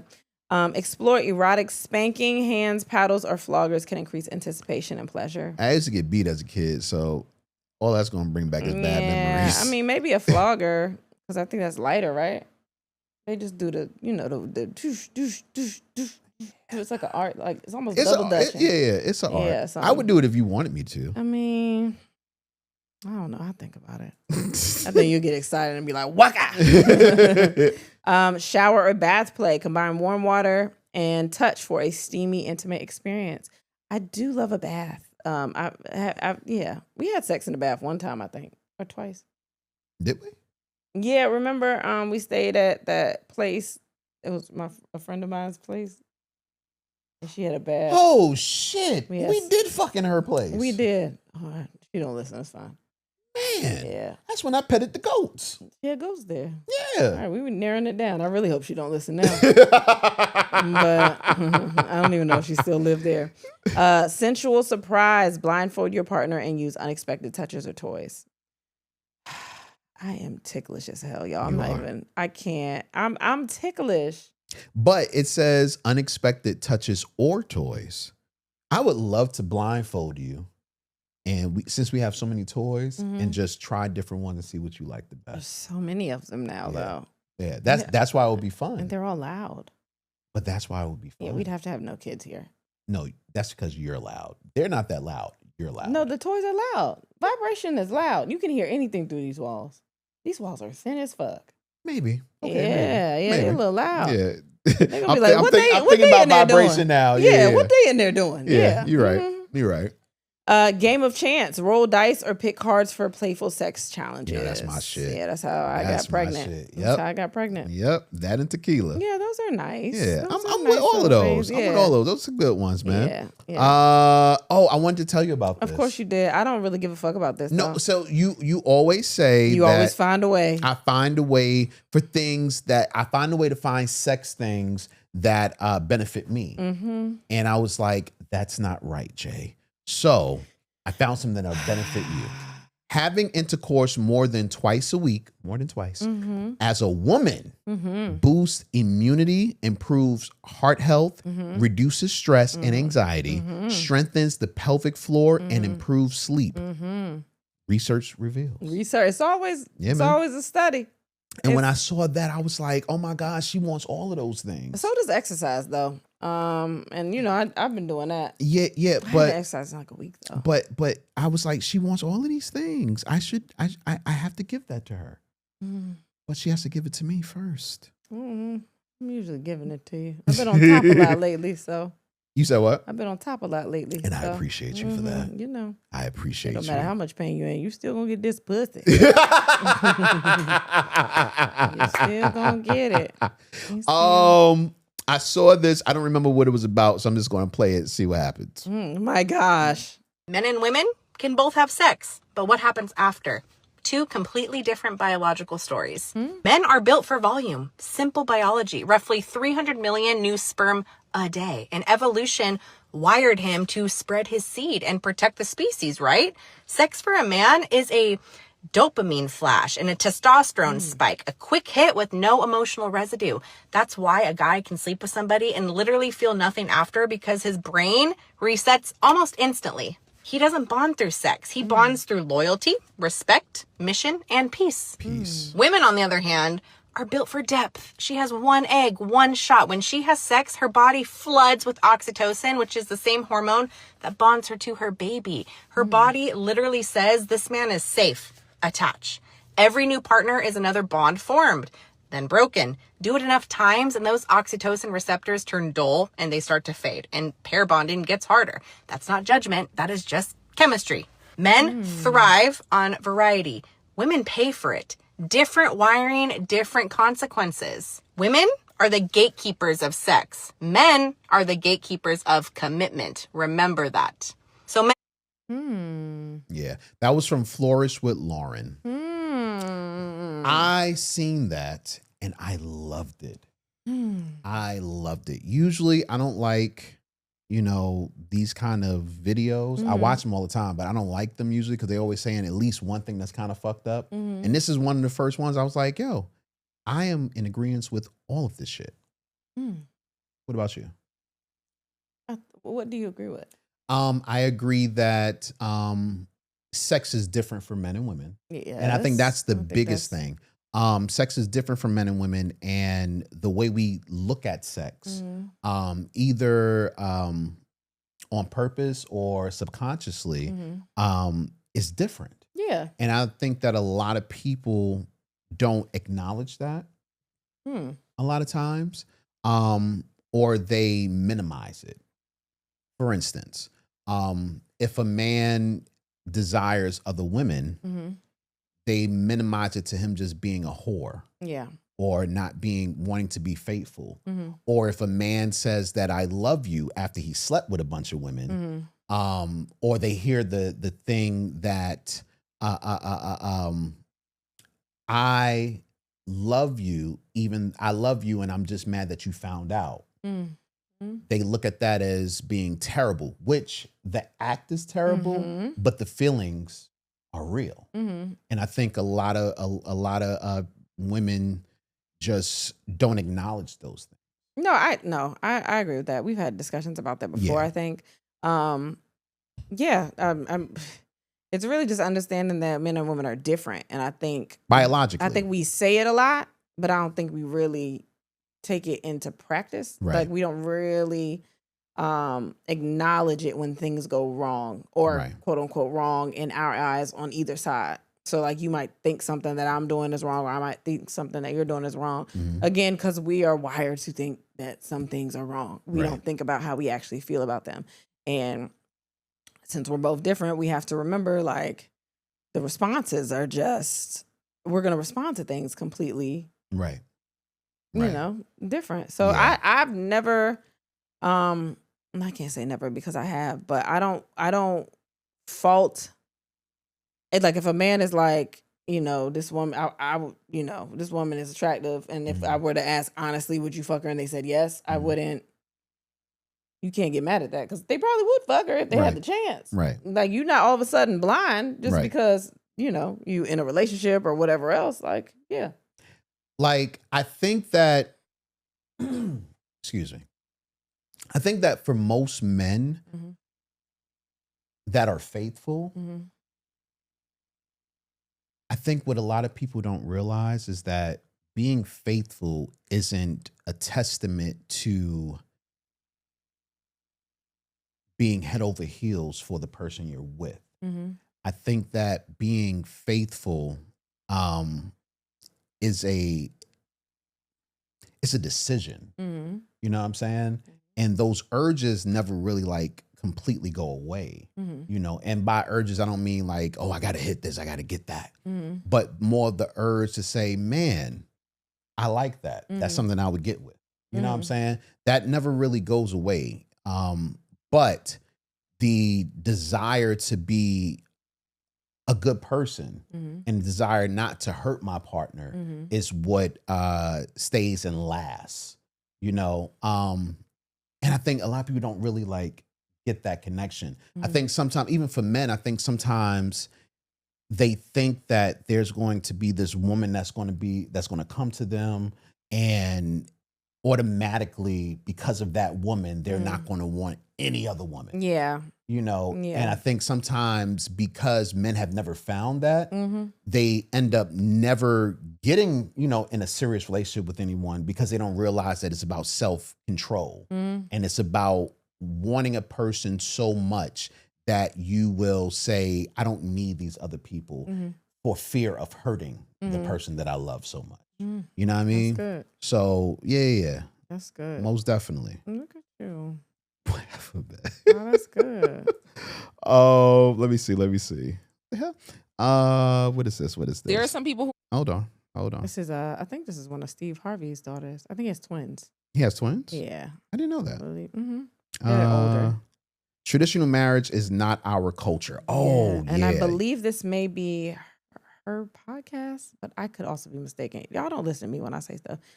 This is Brandy Harvey. Okay. So. just talk about the accountability, because there are some people who are listening like, girl, ain't gonna be no other woman. I'm enough for my man. I'm all the things to my man. I'm all the things to my woman. She can't be wanting nobody else. What do you say to that? 66% of those married today are in adulterous affairs. That's most all. 40% of those married today in the U.S. are sexless. That means sex less than 4 times a year. What is this person talking about? Do they understand the law of averages? Do they understand if their child came home with a 40% correct on the test? That's our marriage rate. 30% is still married. Okay, so if your son came home with a 30% correct, you just going to be praising him and let him do the same thing? No, you're going to get help for that person. We have a problem. We're losing our wealth behind it. We're losing our children behind it. This is not a joke. So that's what I would say to somebody who has an issue with me solving the problem of going against our nature in Western marriage. It's not even our culture. Who culture is it? It's not our culture. Amen. And so all I've done is study indigenous culture worldwide. That was my major at Howard University, plus psychology. And I've created new models that work. So I want you Okay. I don't know this lady. I am Brandy Harvey. That's her, but I guess Progressive Love Academy is the other lady. Okay. Okay. Damn. It's very interesting. Yeah. I listen. She didn't even say shit, Yeah, but she didn't. But After I was like, why did I put this in here? She didn't really. But I'm interested. I think you have to listen to the rest of the episode. Baby. Damn, she got me, huh? I put that shit right on in here. I was like, yeah, this is Here you probably. go. Let me hit follow. Yeah, I don't know that lady at all. Like, I am very interested to hear hear what she has to say. Oh, I guess she just talks about poly. No one is actually prepared for Western marriage. But you know the funny thing? I used to say this all the time to women, and they would get mad at me when I would say that monogamy is a Western thought process. I mean, baby, you could say that to somebody, but why are you saying it? These wouldn't be people I'm dating. Okay, but why? Of course they're gonna get mad at you. A lot of this, a lot of the dynamics and different relationships and all that stuff, we really weren't talking about this shit. And maybe the last few years, like nobody was really talking about this shit. But that's why I would say it. It wasn't being discussed. And to be honest, a lot of people still don't really talk about it. But it's not. I don't know. It just wasn't discussed like that. So, of course, they'd be like, yeah, all right, shut up. You a hoe anyway. You just trying to find an excuse. Well, you can't be a hoe trying to preach. Well, no. I mean, you can't be trying to preach, standards for relationships and you a hoe. Like, on the outside. Nobody is going to hear that message. I understand that. I really do understand that. But I was trying to understand myself, and so I would study and I would try to just figure out, like, why am I like this? Better yet, why am I like this? And why were there men before me that were like this? And it just kept leading me to paths where I felt like the way I'm acting is natural. And then I had to figure out what the issue was with the way I was acting. And the issue was, it was under a veil of lies. Yeah. You were doing what people were telling you to do and you weren't being yourself. Right, exactly. And I wasn't being honest with the women. Yeah. But I don't think you should tell everybody. Just, discuss it with the people that you with. Everybody don't want to hear that shit. Listen. You just got to find you somebody that, is in line with what you thought. I mean, well, you did. So congratulations to you. But like, that's in the same line of thought that understands what you're talking about. I guess. Yeah, I guess. Yeah. One more. Over this joint. This is a pre-wedding medical test for couples. Somebody said that this is what you should do before you get married. Yeah. Number 1 is a genotype test. Number 2, blood group test. Number 3, HIV test. Number 4, hepatitis B and C. Number 5, STD. Number 6, fertility test. Number 7, possible chronic genetic orders. Number 8, I don't even know what that is. thalassemia test. I don't know what that is. It's with your thalassemia. And number 9, mental health assessment. it's with the. And I thought this was really good. I think this is something that you should just know anyway, though. I think this is something you should have done for yourself, regardless. I don't think it has to do with, oh, I'm getting married, let me get all these tests. I think you should come in with at least majority of this information. Yeah. I think you should, should happen in the dating part. You should be discussing if you have an STD, HIV, those kind of things. All of this stuff, making sure that wherever your mental health is, it's, compatible for even a relationship, like anything. Like, these are things you should just know. You shouldn't be like, this is the first time I'm getting these results. But the funny thing though, like some of these I never did because I never had a thought for doing it. Like fertility test, I didn't need that because I got pregnant pretty quickly. I got pregnant early. Not too early. 21 isn't that, but whatever. I got pregnant early, so I didn't need that. But like STD tests and all that stuff. Well, no, like I said, those are fine. Yeah, the mental health assessment I didn't get till I was in my 30s, but I also didn't know I needed it. Yeah, because honestly, whether there's something wrong with you or not, sometimes you don't know that. And you also just got to find out who a person is while you're dating them anyway. I mean, well, sometimes they show you what they think you should see. So, what you mean by that? I don't know. People just show you a pretend version. A lot of masking, which is what you said that you've done for most of your friends. So, like, you know what I mean? Yeah. So they just show you what you think you're supposed to be in love with. And but a lot of these you should know the answers at least. Yeah, for the most part. Yeah. Couples who stay within 15 pounds of their weight from when they first met are more likely to report higher intimacy and attraction over time. Yeah, well. We failed? Man, we felt like a motherfucker. What are you talking about? 15 pounds? My gosh. When I met you, I was like 130 something. Yeah, when I met you, I was around 220. And then when you got pregnant, I was around 210. And then after you dropped those babies, I was at 230 and ballooning up. Yeah. I still loved you through that, though. You did. I did. I hate you You for didn't it. want me to, but Oh I my did. gosh. There's nothing worse. We were still fucking. We were. Yeah. It was fine. Were you attracted to me? Are you attracted to me? You talking about in general? What are you saying? Yeah, like, I tell you that all the time. What are you talking about? because like, You want me to say no because you weren't happy with yourself, but that has nothing to do with me. Do I not tell you fine all the No, you time? do. Or little You do. things. Ooh, I love your eyes. You Ooh, do. What are you talking about? no, I don't know. It's just, and it, even though I can say it's weird to me, I've always been attracted to you in whatever size you were. Okay. So So why don't you think that would be I don't know. you that's a different kind of insecurity though. That I can't even tell you that I think you're attractive. No, It has that's nothing to facts. do with you. It's literally me. I'm not lying. Yeah, I know.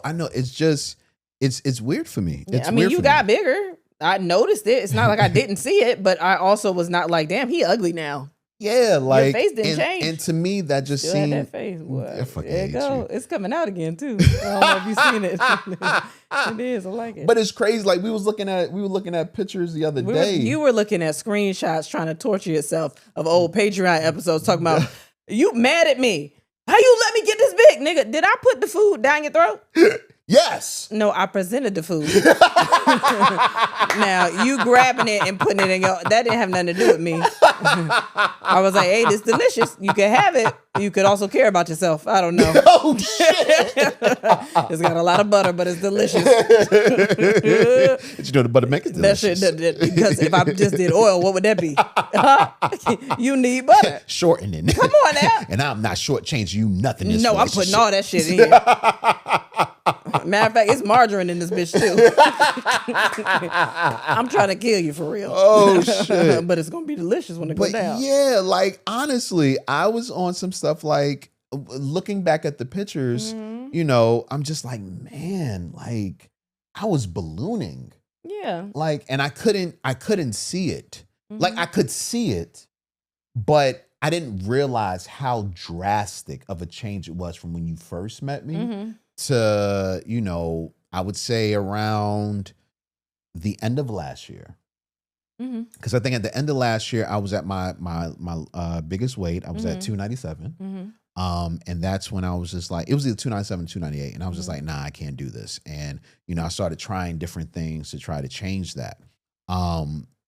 But looking at it, I'm like, I mean, I get it. Mm-hmm. You know what I mean? But I look at stuff and my stuff, and I'm like, oh, I didn't realize. Okay, gain a little weight. I didn't notice until stuff started fitting different. So, okay. mm-hmm. Okay, I get that. Let's talk about things that have nothing to do with sex. You want to talk about this Campbell shit? Campbell's chicken noodle soup, how it ain't what we thought it was? It's not really. I don't really. I never thought anything highly of it. So if you haven't heard, there were leaked recordings revealing that Campbell's executive made remarks about the soup's ingredients. Basically, in the remarks, he says that he ain't eating that shit because of the bioengineered meat. Yeah, I don't know why we assumed the meat was real. I don't understand. I mean, I thought it was real. I didn't have no reason not to think it was real. Maybe that. I didn't have a reason to not think it was real. Mm-hmm. But now that I know it's not real, what am I supposed to do when my child is sick? Ginger ale. Bold though, because you need the extra stuff because you don't have the soup. Maybe. So you got to get the strong ginger ale. Yeah. Yeah. And a nap. And they got to get a nap. And a nap. Yeah. Ginger ale and a nap. And some Vicks. You the problem. And some Vicks. You are the problem. Vicks is real medicine, though.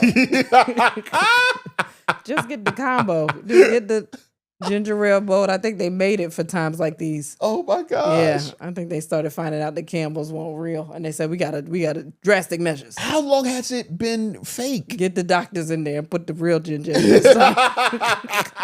But no, how long has it been fake? I don't know, since they made the can, baby. I don't know. You watch the what is it? They didn't say that on the Foods That Made America. Foods That Made America. Yeah, they never said that on there. You think they was gonna tell you that? Well, I guess they weren't supposed to. Yeah, I don't really think the can is what makes the food stay there for a long time. I think it's fake on the inside. So if now that you know this, are you gonna feed that to the kids? I didn't do it in the first place. That was you. It was before I knew that it was bioengineered meat. Yeah. 3D printed. And the boy was sick. Yeah. And I said, you be sick a lot though, and I'm starting to think it's a trend, huh? Because I that wasn't my first go-to. I would make real soup, but you would get it, and you was like, "It's fine." I was like, "All right, maybe the cure is making him sick, like the rest of the medicine." I mean, it's just salty. It's salty. It's salt water. I've had it maybe once or twice in my life. I hate it. I've always hated it. I mean, I've never been my mom always made chicken soup from scratch. Really? Yeah, but I mean, she would have the cans though. My simple ass brothers would eat that shit. They like simple shit. Man, y'all are so fucking simple. They would eat it, but I needed the real shit. What? For how long? Like your whole life? Real chicken soup? Yeah. Yeah, I've always had real chicken soup. Wow. My grandma used to make real chicken soup. My mama made it. That's why I love chicken soup. And every time I make it, y'all never want to eat that shit. And that should be good. You know what's crazy, man? I love chicken soup. This relationship may never be if I didn't make real chicken noodle soup for you. I know. It's crazy. I know. I could have went and got you Campbell's. That's why and you ain't made me chicken soup since, and I love it. You know I love it. Well, the reason is because if you'd have brought me Campbell's, I knew that I would have known. I would have known. I'd be like, he don't give a fuck about me at all. No, the reason is because I had never made it before. Yeah. And once I made it and it came out so good, It's delicious. I said, I can't duplicate this. You was like, this is what's curing people. Not that bullshit. I see why it's curing people. It's delicious. Because in my mind, originally, I was going to go get you some soup, and I was like, nah, I'm about to fuck the game up with this. I'm about to make it from scratch. Have you ever tried, what is the most that you've done to get a girl's attention? Like, how hard have you gone? Or because in my mind, if they not giving you what you want from them or whatever, not saying like you're not gonna take it or nothing, but like you'll just be like, all right, whatever. How? Like, what's the most that you've done? Is that the most you've done? Like the hardest you've gone? So when I hear that, I hear two different things. Originally, the first thing that I hear is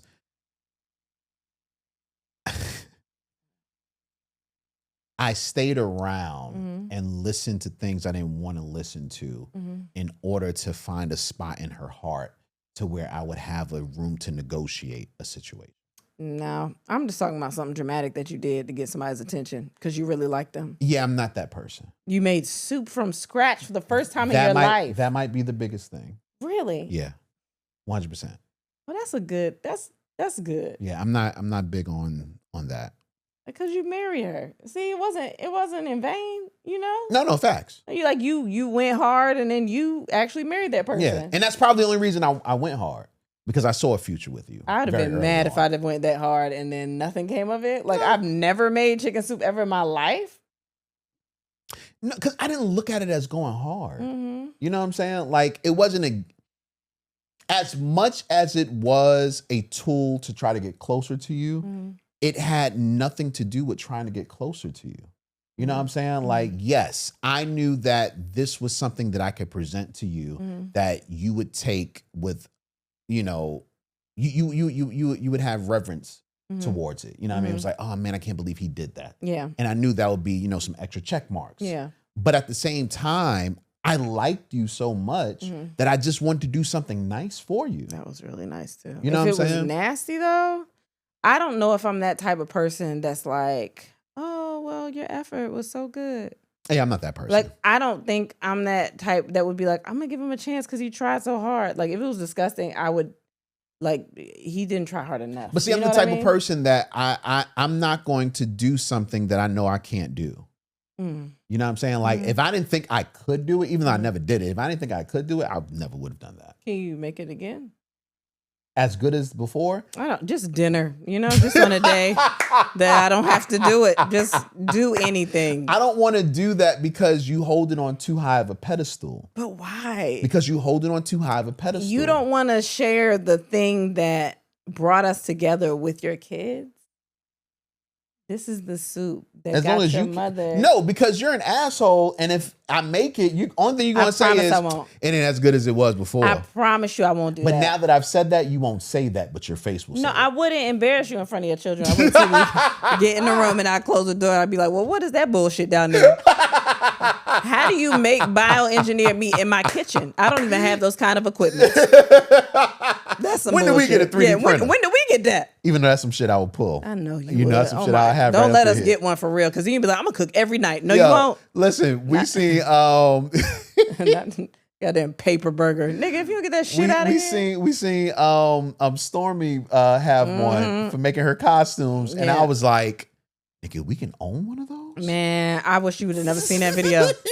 He was like, wait, is that a 3D printer? You see how I brought it to you? I was like, no, it wasn't. No, I didn't even see that. What is that? Oh my God. Oh man, but yeah, but I knew I liked you, but I also knew I wanted to be nice to you. But I didn't do a lot of huge things, that I could say I did it to get the attention of a woman. No. Well, I feel special. Yeah, It's really nice. Yeah, man, I cared about you. Yeah, I know you do. You love me. I do love you. I love you more than you'll ever know. Yeah. But I'm gonna write it in a song one day. Don't want to talk about that. That's too deep. Let me see. There's a huge Facebook group where people role play as ants living together in a colony. And of course, Kristen saw this and said she had to present it to you guys. You take it over. All right. I'm gonna just read to you some of the posts that's in the Facebook group. First of all, I put it in here because really I want to start one that does some dumb shit. Like, this is right up my alley. He said, wait, yo, help, I got stepped on. What? That's what he said. That was the first one. Yo, help, I got stepped on. Go ahead. What's the next one? I found a huge honey jar with a bad lid. We need to hit that motherfucker right now. Someone said, thought it was sugar. It was salt. So thirsty. That's funny. Then somebody posted a picture of an ant. And they said, has anyone seen him? We were on a date on Monday. Since then, I've never heard of him again. I'm worried something happened. Please help a fellow out. If you know him or if you see this, Jared, please reach out. I just want to know that you're okay. Wow. Then somebody said, "Oh my God, do you guys see me on my cameo on Rick and Morty?" Because there was an ant on Rick and Morty. Yeah. And fire ant. No, then somebody posted a fire ant, and they said felt like I was looking fire tonight. Okay, I can't do this. No, come on, wait. It might be some more. Wait. One more. Wait. Okay. Somebody posted one of those little things that you have like when you open a box and there's those little packets inside. Mm-hmm. They were like, y'all stay away from these little white packets. My bestie Anthony went up and tried it, and now he keeps asking for another Zen every 5 minutes. Wait, I don't know what a Zen is, but this is not sugar. I don't know what that is. I'm probably too old to get that one. Maybe it's like something that gets rid of ants. I think all that shit funny as hell. Oh, man. I really want to start a Facebook group like that. That shit is, I don't know what it's going to be called. It's going to be about something wild. I don't know. We all plants or something. We plants. It's right up your alley. Yeah, I just want to find a reason to use photosynthesis again. Because I ain't used it since school. I got to find another reason. Yeah. Oh, man. I thought you would love this. What? Lil' Kim's debut album, Hardcore, named greatest hip-hop album cover of all time. I don't think it should have been that one, though. But, I mean, I get it. What do you think it should have been? Greatest hip hop album cover of all time. Yeah, the top. Well, here were the top 10. Kendrick Lamar at number 10 with To Pimp a Butterfly. Number 9 with 50 Cent, Get Rich or Die Trying. Number 8, Young Jeezy, Young Thug, Jeffrey. Number 7, 2 Live Crew, As Naughty as They Wanna Be. As Number Nasty as They 6, Wanna Be. Tupac. Oh, well, you finished reading Yeah, shit. Tupac, Machiavelli, The Don Illuminati, The 7 Day Theory. 5, Notorious B.I.G. Ready to Die. 4, Kanye West, My Beautiful Dark Twisted Fantasy. They love that album. 3, DMX, Flesh of My Flesh, Blood of My Blood. 2, Outkast, Think on You. See, you know what? This is hard because a lot of these feel like it's just for the music. It don't really feel like it's for not even for the music. More so the like they were legendary. I really do album love covers. Flesh of My Flesh, Blood of My Blood. I'm not gonna lie. I love that. I love that one. I love that cover. I love that. I love the Tupac Machiavelli joint, but at the same time, it's a trash cover. Yeah, but I'm it's like go ahead. it's legendary. You know what I'm saying? The Ready to Die. That was him as a baby. That was big as a baby on the cover. That was a dope joint, but I don't think it's like the greatest. I don't think hip-hop so either. cover. I don't really think so either. Yeah, I don't see it. I don't see it. But I don't know what it would be though. I'm like looking just to see if because I know there's other covers where I'm like, yeah, but that I don't know what I would think it would be. I might have to come back to it though, but You know what was a really good cover? That Tyler Creator album. That cover was good. It's a newer cover, but it was a really good cover. Okay. Because these I think if anything, maybe Flesh of My Flesh, Blood of My Blood should have been number one. Should have been number one. Yeah. I mean, but that was a great picture. It was a great picture. I don't know if it like necessarily was like the greatest album. This Chromacopia cover is a really good one. It was good. It was good to me. That's cool.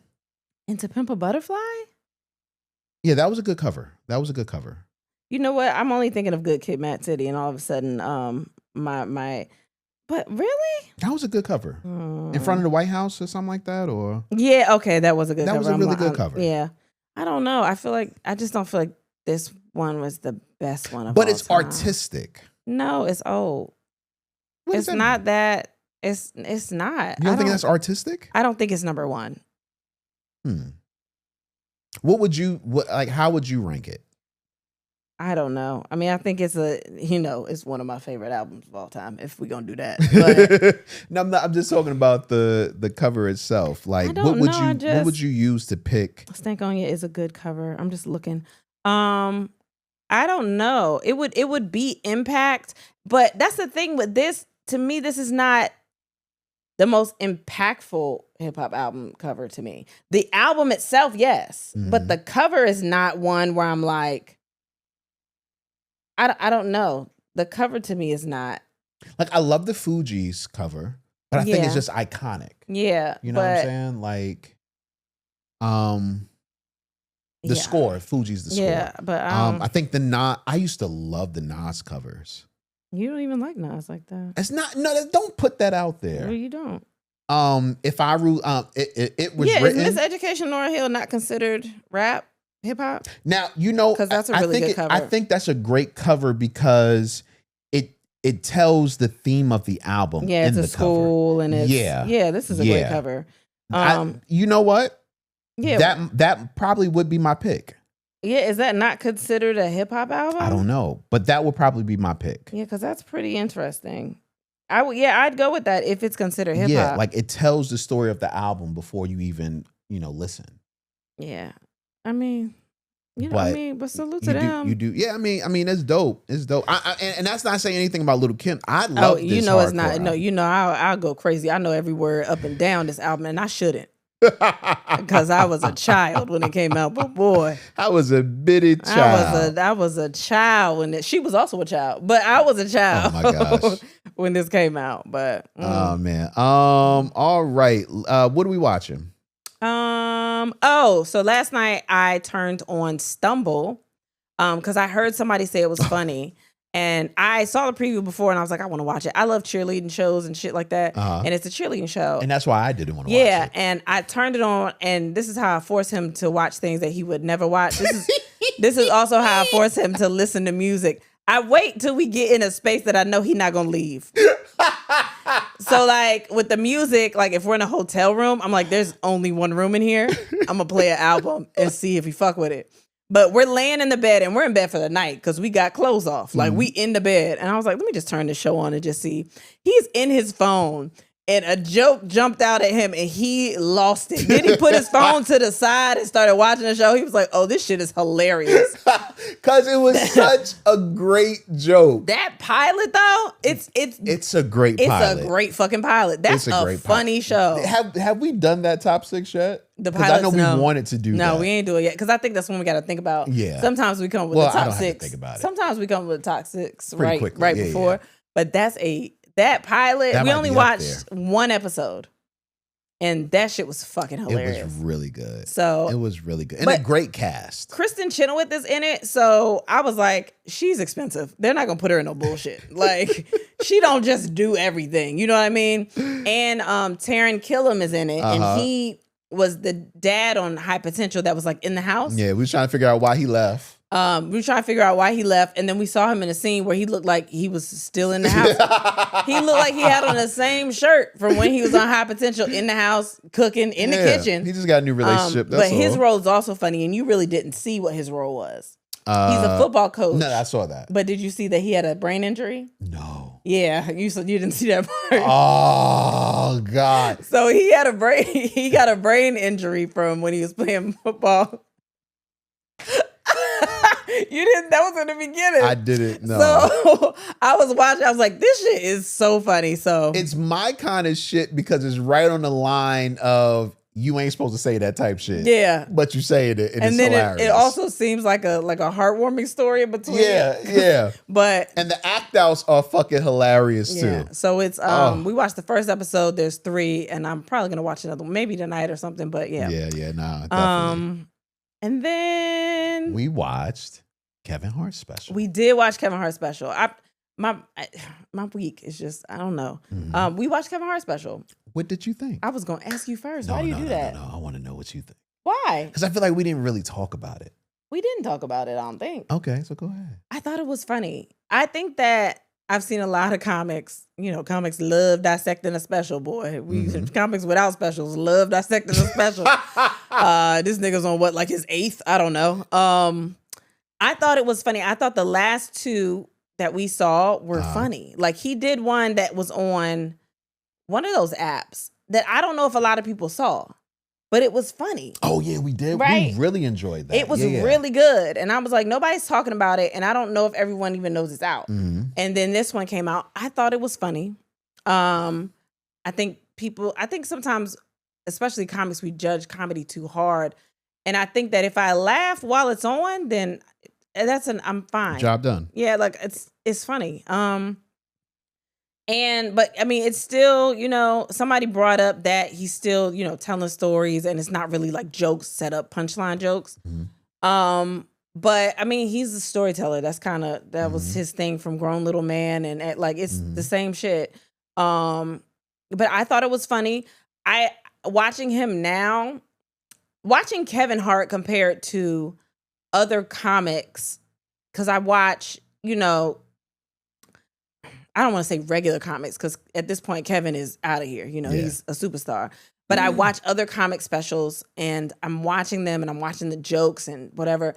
I can notice now that he is finding phrases for people to repeat later. Mm-hmm. So like Grown Little Man and stuff with his dad, get out the bowl. What, you know what I mean? Mm-hmm. When he was talking about the cat, all that other shit, like stuff that you remember from. It's almost like I see it on purpose now, where his specials start to feel a little commercial to me. But that's fine. Like, it's not like it's bad. Mm-hmm. They just feel they feel commercial, if that means anything. I don't like the word commercial. I like produced. So produced. But you know what I'm saying? Like, it's not a bad thing. Again, I thought it was funny and I laughed, but I can see where he's doing jokes that are like, this is the thing that I want y'all to repeat. Like he's giving it to us. Which is an art. Yeah, which he's giving it to us without us kind of finding it on our own. You know how you leave and you hear a joke and it's so funny that you're like, this is the joke. It's hilarious. I remember this bit. Yeah. He's kind of giving us the bit. And I can start to tell the ones that he's like, this is what I want y'all to take with you. I didn't like the way it ended. And it's not that it wasn't funny, again, but it felt very lackluster for the energy of the whole special to me. Like he had, you know, the bits that felt like they could be closers because they were stories and they were punch. And he had a couple of those, but that if he would have ended with some of those, there would have been a bigger punch at the end. And this, at the end of this, and I could be rambling, but at the end of this, it felt like it almost felt like he didn't want it to end like that. Yeah. You know what I mean? Like that's not the ending he wanted to get. Because it just didn't feel as punchy as some of the other ones. Beautiful set. I mean, per usual, I fucked with the female orchestra shit in the beginning. Yeah. I fucked with that. I thought that was dope. That he did that. I thought it was funny. I also read somebody say if this special would have came off the way that he regularly is, it would have been funnier. But it was also a comic that said that. And there were ways that I could see that he's protecting his image, but there were also ways that I saw he was getting, he was almost didn't give a fuck. Yeah. But there were parts where I was like, okay, I could see he's being careful with this thing. Right. And I don't know if you've seen it, and this ain't really gonna matter if I say this, but small spoiler, I guess. My favorite joke was when he said, it's a whole bunch of left legs on the table, or left feet on the table. Yeah. Because to me, that felt like the most artistic joke, if that means anything. Yeah. Like sometimes his jokes, they're funny, but they're like, I don't know. I mean, like, not predictable. That's not the word. That's a terrible word to use. But like, I don't know. But this one was the one I was like, oh, that shit's hilarious. Like that one. We called it though. Yeah. What? Called what? That joke. We called that joke? Did we? Yeah. But that's not fair. But it was artistic though. That's not fair because we can't even watch things without predicting what's going to happen. True. We watch shows now and that we enjoy shows, but because our brains are always working on writing, we're always like, well, this is what's going to happen. But I say that because I don't think that predictability is as bad as people feel like. I was trying not. I said predictable it felt like the wrong word because I don't want it to seem like it wasn't good, right. Like things weren't good. Because I still enjoyed it. I love watching his interviews. I really like Kevin Hart. I have no problem with Kevin Hart. Like I really don't. And I'm not just saying that like to be like, oh, don't, whatever. What is it? I don't know. Burn your bridge. I don't know what the fuck. I'm not even saying like that. I really enjoy him. I think that he is, he's a superstar. He's one of those where it's like, you can't do nothing but respect them. Yeah. You know what I mean? Like if I was alive when Eddie Murphy first got on the stage, on the scene, I probably would have done that too. Cause he got on like 82, 83, something like that. Eddie? 80. 83, 84. Yeah, I want to say that. Yeah. I could be wrong though. And I could be wrong. Yeah, I was born in 87, but I know enough. But like, if Eddie Murphy was my peer, I would probably look at him the same way. Like he feels like that. Like he's a superstar. So I mean, much respect to him. I thought it was funny. Sorry. What do you think? Ditto. No, you know what? It's hard for me because I love Kevin. Yeah. Like Kevin is one of my favorites. Yeah. And I've always stood by that, being around people that say different things. But I always, there's an art in being commercially viable. There is an art in being funny to the masses. Like I love that. And also something that I realized when you were talking, the storytelling aspect is such a strong muscle to have on stage as a comedian, because when you think about it, the storytellers, or at least the ones who had memorable stories inside of their stand-ups, are the ones that go further than just the stand-up stage. Are you saying that because I tell stories? No, I'm not. Okay. I'm not really saying that. I'm just saying that to give a little bit more, a little. Yeah. Because those stories are what those stories do two things. One, it allows the higher ups to see you in a script almost. Exactly. Yeah. But also it allows for the audience to enjoy your reaction to things. You know what I'm saying? One of the reasons why I love Kevin so much is because I enjoy his reactions. And I love seeing him in everything he does because I want to see how he's going to react to everything. With that being said, the stand-up I fucked with. I thought it was a really strong stand-up. Yeah. I thought it was really strong for him. And I also thought that even though, like you said, the ending wasn't as powerful as it probably could have been. Yeah, it wasn't there. I also feel like I still sat saying, no, I enjoyed it though. Yeah, that's what I'm saying. Like I had a good time. Like I was sitting with you. We were just watching like I enjoyed the moment. And I think that a lot of shows and movies and stuff are about like the moment of watching them. Like I'm not sitting down to be a critic. I'm sitting down to see if I'm gonna have a good time while I'm doing this. Right. It was a really good watch. And it was a really good watch. I was fine. I enjoyed myself. It was good. I think people sometimes just get real picky with some of the things. Like the type of stand-up that I usually, am drawn to are usually like real, like I guess for entertainment it's something like a Kevin Hart or something like that. And then when I'm like really trying to think about stuff, it's more of the John Mulaney's,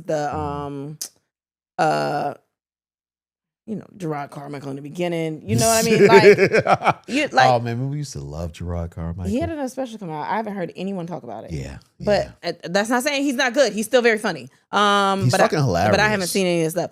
But like, like the Sam Jays and the, like that's what I gravitate to more now. But I'd still enjoy different types of comedy for what it is. Yeah. You know what I mean?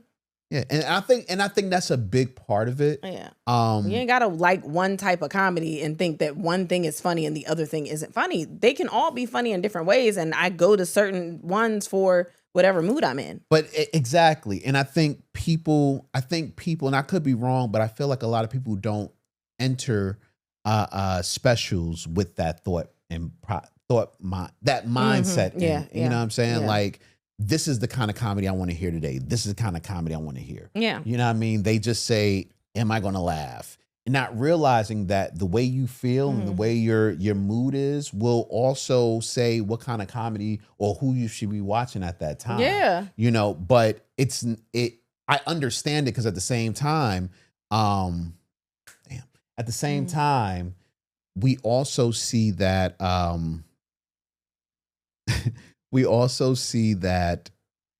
I'm sorry, I got thrown off. I seen something that I'm really sad about. You did? Yeah, I'm sorry. I got thrown off. I'm sorry. At the same time, we see that there are still people to this day that are like 40, 50 years old that will go to a stand-up comedy club for the first time. Like they've never seen live stand-up. Yeah. We were talking about it before, how stand-up isn't as universal of a thing that we would think it is. You know what I mean? So yeah. Overall, I loved it. Man. Yeah. Anything else? We have a listener question, but I can't get to it right now. But we do have a listener question. If you want to get your listener questions in, you can always send us a DM or email or whatever the case may be. Guys, it's Thanksgiving, hopefully.